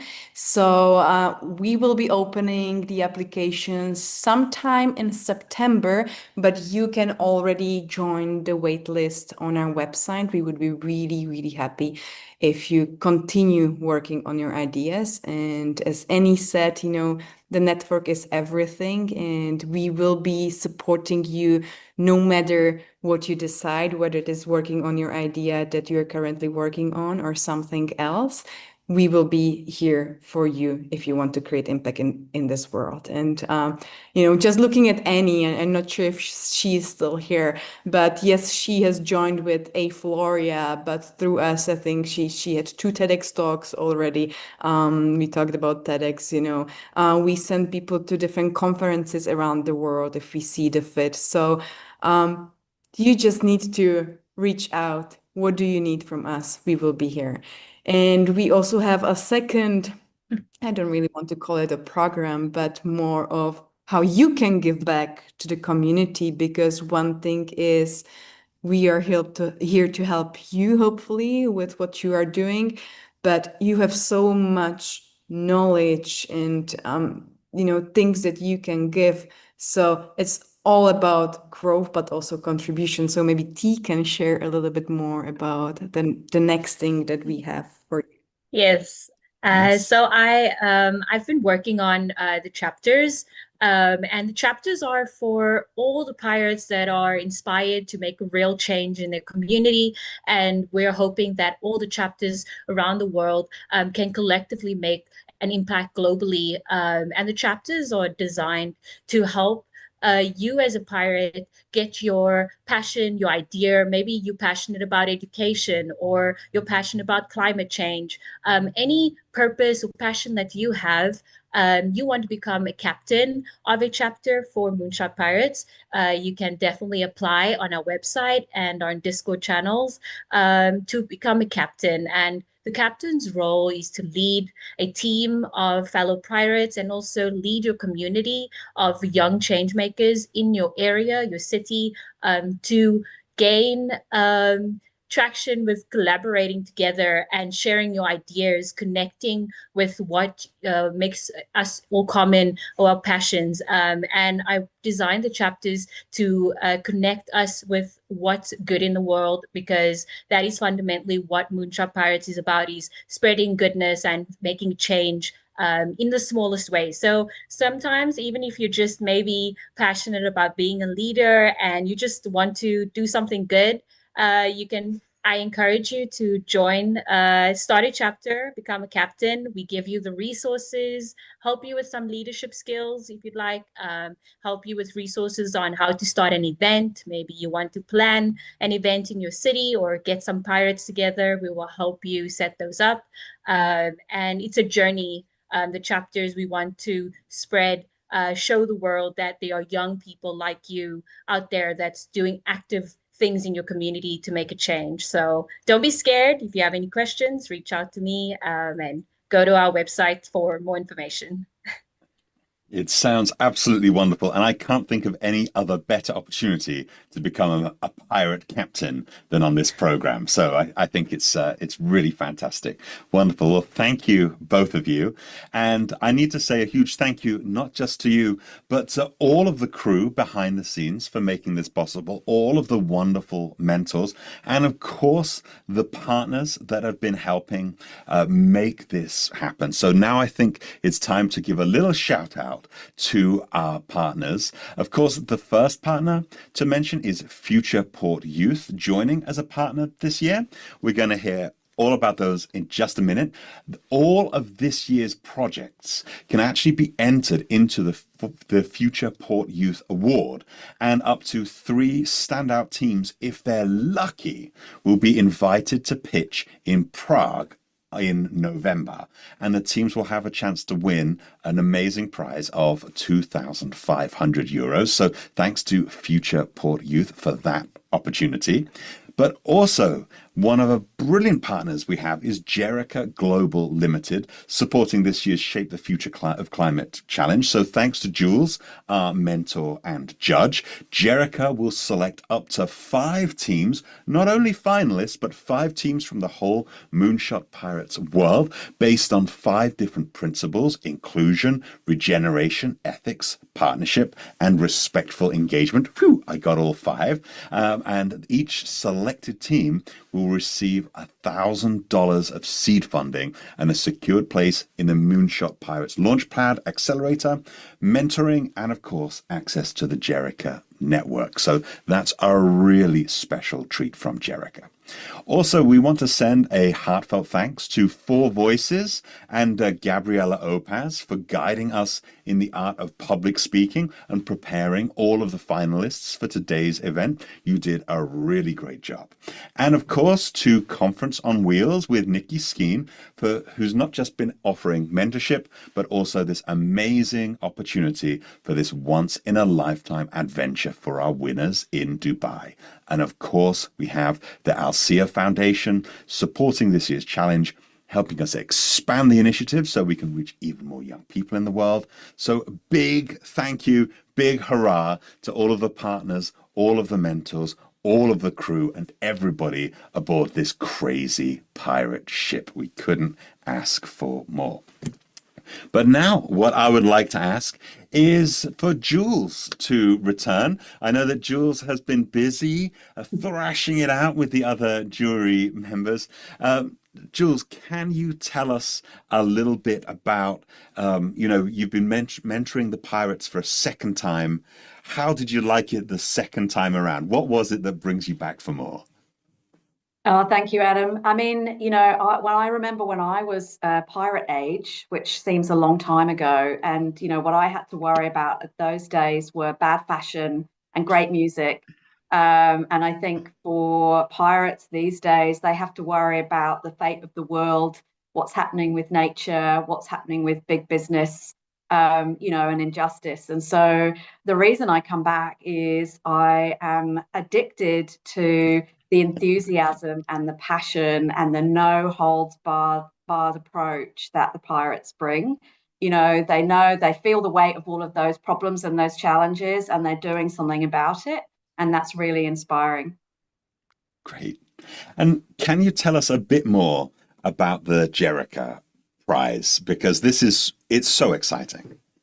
Yeah, I mean, it's something that I can talk about for many, many, many, many minutes, as you can imagine. But I mean, basically, the Jerica approach is a holistic approach. It's a little bit like what Stefan talked about earlier around impact entrepreneurship or impact business. And so we have 5 principles that really, if you follow those principles, whatever your context, then you're actually an impact business. You're going to be putting more back into communities and the environment that you're taking out, and you're doing something that has an intergenerational impact. We can see the long-term impact of what you're doing. So when we were thinking about the Jerica Prize, as Annette and Marco will know, it came about because I cried when I was talking to one of the teams, which doesn't happen to me very often. But when I was listening to one of the teams, what I felt was hope. And I think that's what Jerica tries to do in the world, is to bring hope to the world. And so when we were thinking about the Jerica Prize, we thought, what would make a difference to teams that have put their heart and soul into the last 4 weeks? And we were thinking a little bit of money always helps. There's prototypes to be developed. There might be events to go to, whatever it is. So $1,000 to kind of get teams started with some of those things. Some mentoring in what impact business actually feels and looks like, and the kind of ethical challenges that it brings, and access to all of our global connections for people and companies that might be able to help. So that's what the Jerica Prize is about, is giving a bit of hope back to teams that have given us hope. So $1,000, a brilliant network, and fantastic mentoring. These are priceless prizes. And how many of these are you going to give away? Well, this time we're giving away 5. So we've looked across all of the teams that entered, so not just the finalists. And so as a company, we've watched all the videos, we've looked at all the roadmaps, we've debated long and hard, and we've chosen the 5 which for us at the moment embody the Jerica model and that kind of impact approach to an idea or a business. Okay, wonderful. Well, will you be able to share with us and announce the 5 fantastic winners who'll be walking away with $1,000 of treasure and that wonderful network and mentoring opportunity? I would absolutely love to. So in no particular order, Climate X, empowering coastlines one mangrove at a time. Musa, trash to treasure, peel to pad. Espérer, nature's filter for industrial waste. Cora, regeneration begins on your street. And Eden, govern the change and shape the future. Wonderful. I'm sure all of those teams watching on the live stream are celebrating now. They're going to be so happy to receive that. What a brilliant start to the idea, and also what a great way to build on their ideas through the networking and the mentoring. It's a fantastic prize. Thank you so very much for that. And a huge round of applause to all of those teams who've won that prize. Well done, well done, well done. So wonderful. Thank you. But now we're going to move on to Martin. Martin, can I say hello again to you? Because Martin has got something quite exciting to tell us. Martin, tell us all about Future Port Youth, because this is a fantastic opportunity for all of the pirates to get involved in as well, right? Right.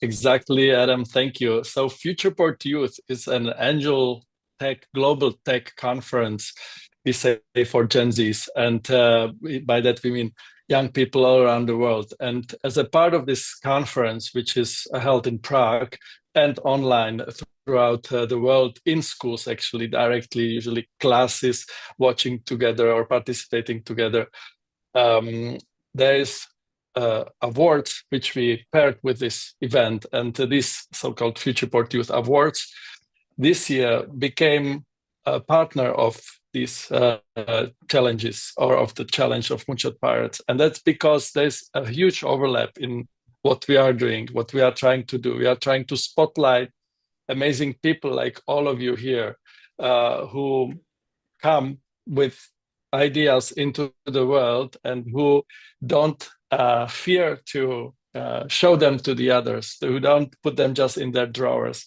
And we want to put spotlight and amplify that into the world, because leading by example is basically the only way how you can convince somebody to do something. So even if you don't win today, or even if you don't win in our awards, you are already making a difference, because you are an example to others how you can do and be a change in the world. So with that, we've decided, and with Marco and Annette, decided to create a bridge between our two competitions or awards. And we've created a way how all the entries which are eligible for our awards with a little bit different criteria enter these awards automatically. So this happened. Marco already mentioned that. I think around 150, 160 projects from the challenge are now part of our awards. These awards take place in November in Prague, and we will choose 3 teams, invite them, pay for their tickets, and bring them to this stage, which is kind of like a Roman arena with people sitting all around you, to really give you another level of experience pitching in front of a live audience and with the judges at the spot as well. So that's kind of the setup. And there are not only Moonshot Pirates Challenge nominations, there are also other nominations. And we'll be working with the jury over the next, I think, 4 weeks to select those winners, and we will invite them towards the end of September. Wonderful. And it's such a smart idea for all of the pirates to go from one competition to another with slightly different criteria, because as time goes on, by the time November rolls around, different projects might have evolved in different ways, and hopefully there'll be plenty among you who will hit the criteria to win the grand prize over in November, yeah, which is an exciting opportunity in and of itself. So thank you so much for that. Thank you, Adam. And now I think it's time to say hello to the rest of our judges. We have Martin, Jules, Dennis, and Esther. I'd like to see you all up on the big screen, because I think it's almost time to announce the winner. But before we do, I was wondering, do any of the who from the judges and the jury is going to be the one who's going to announce the winner? Who's going to do the big announcement? Did you decide yet? That's me. Okay, wonderful, wonderful. Can you tell us some words of wisdom for like what happened when you were sort of behind closed doors debating all of the different projects? Was there virtual fist fights? Was there a lot of argument? Was there a lot of agreements? Can you give us some words of wisdom? There was certainly a lot of swashbuckling. We were battling it out with the swords.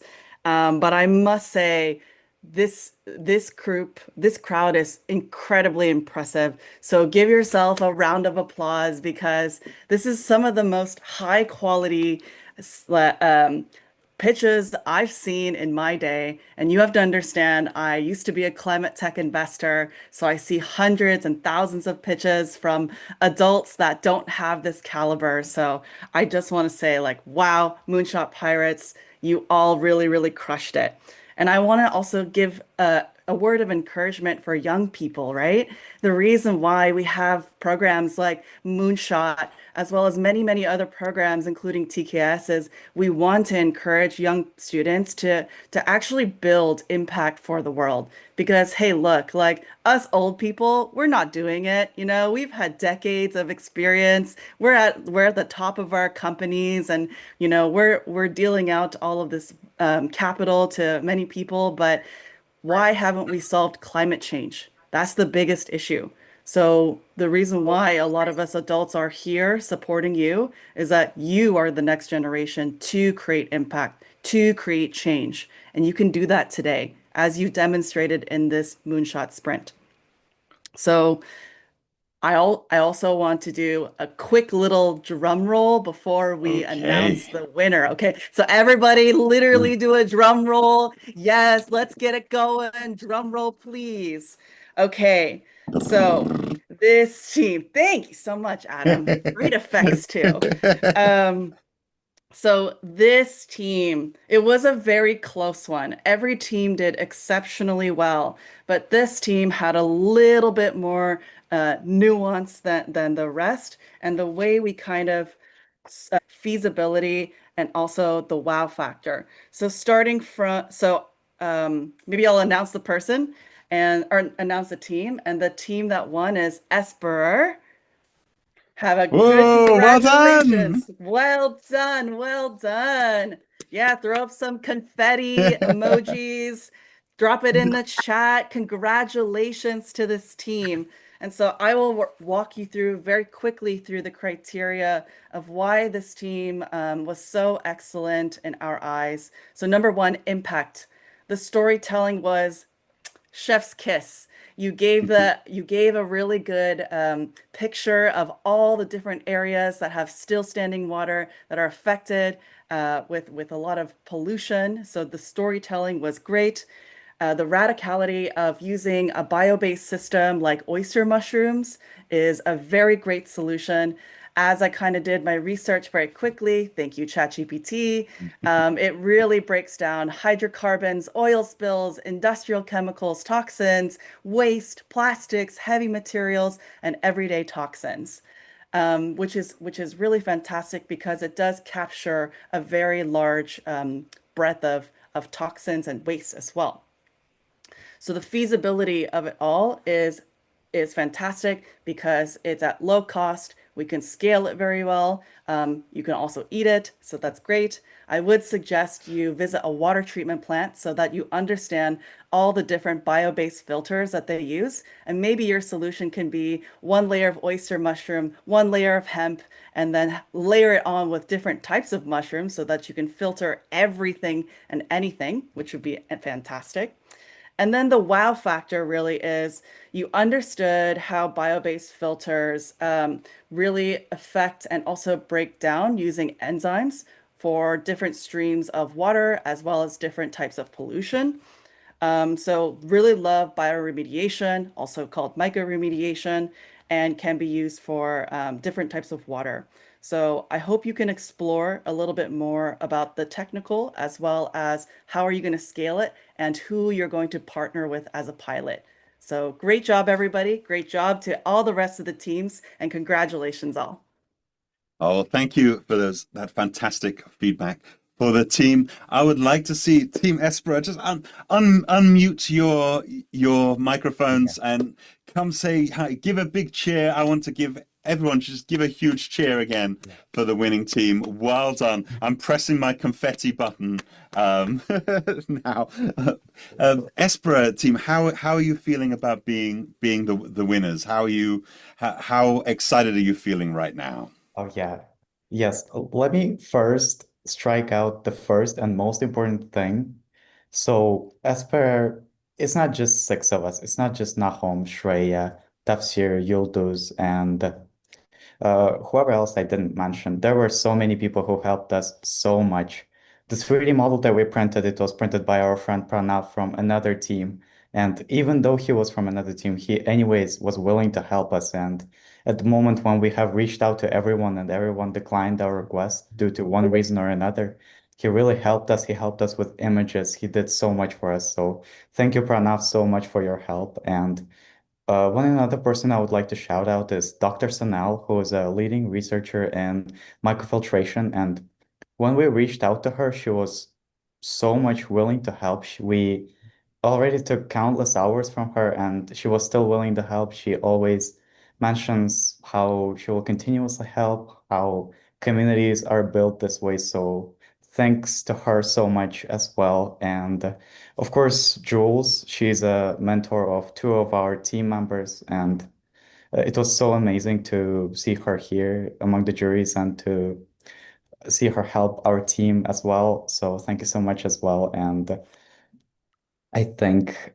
I mentioned nearly everyone, and yeah, among mentors, many were willing to help as well outside of their mentorship, outside of when we reached out outside of the Moonshot, Exequiel and Teresa and Lilia, all of them. Thank you guys so much as well. And yeah, after that, what I can mention is that yes, everybody performed so well, and the team is going insane right now. We did not expect that. We really tried our best, and now I think I will let others speak. So, guys, whoever is ready, Tafsir, you did the most, so I think it's you who should speak. Are you here? Tafsir, Yeah, go like ahead. you Go you ahead, missed man. one Take it away. party, like which is other participants. Like the other teams, they were awesome and they always managed to keep us on our toes. Like they really helped us to like unlock our fullest potential. Yeah, so yeah, you gave us a really good competition. Oh my God. And I don't know, like this team, the team members I have, they're so amazing and incredible. Like I met them about a couple of months ago, but yeah, I'm so lucky to have this team. So yeah, 100 more seas to conquer, guys. Let's go. Yeah. Wonderful. Would anybody else from the team like to jump in and say anything, or are you all sort of speechless at the surprise? No, I would say that Shreya, go ahead. We haven't seen you with the video yet.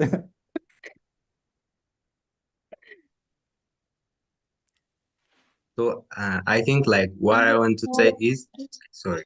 Okay, Shreya, go on. Go on, Shreya. I just want to say it was such a nice opportunity to be in a place where I could express with all the team members, with the like-minded and amazing genius people. It's just, oh, I have no words to express actually.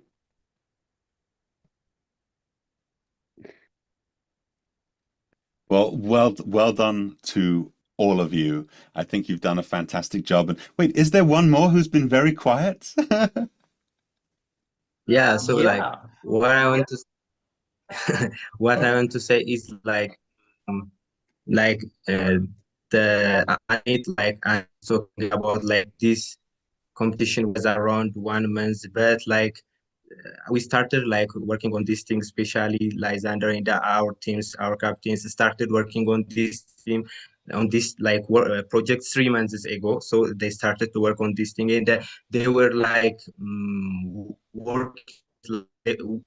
They were meeting. We were meeting like twice a day, like 3 times a day, and they really work hard. So I really like want to like thank like my teammates, because they are like the one who work hard for these things, and they're like the captain Mohammed and Lysander, he works hard, so he just like he was always encouraging us when we miss meetings. So he says, why you miss meetings in the Tafsir Sharia, you'll do they work so much. So I think I want to thank my teammate, and that this is like the result of hard working. It doesn't come up like with an easy like work. So I want to thank my teammates and all of you. Brilliant words there. And congratulations, all of you. You're going to find yourself very soon on an amazing experience out in Dubai. And I know it's going to give not just be a mind-blowing experience from the people that you meet, but from the opportunities that you'll get to take your ideas forward. So the best of luck to the entire team in the future. And I'd like to have one final congratulations and round of applause, not just for the winning teams, but for all of the teams involved that have worked so hard. Go crazy on your cameras, wave like lunatics, send up your confetti emojis, celebrate, because you all deserve all of the success that you get. So thank you so much for joining on this crazy voyage. We've seen so much wonderful stuff, and now it comes to my favorite part, because it's my closing comments, which I always look forward to, and so I can just share with you that as the sun sets on this grand gathering, we need to remember that our journey doesn't end here. You should never give up, because the seas are vast and full of hidden treasures just waiting to be discovered. So keep your eyes sharp and your spirits high, because adventure lies in every horizon. So pirates, go forth and make your mark on the world with every deed and endeavor, just as a true pirate would. Until we meet again, sail bravely and let the winds of fortune forever be on your side. Good night and good luck to all of you pirates, wherever you are in the world. Thank you so much for joining me, and we'll see you all on the high seas very soon. Goodbye.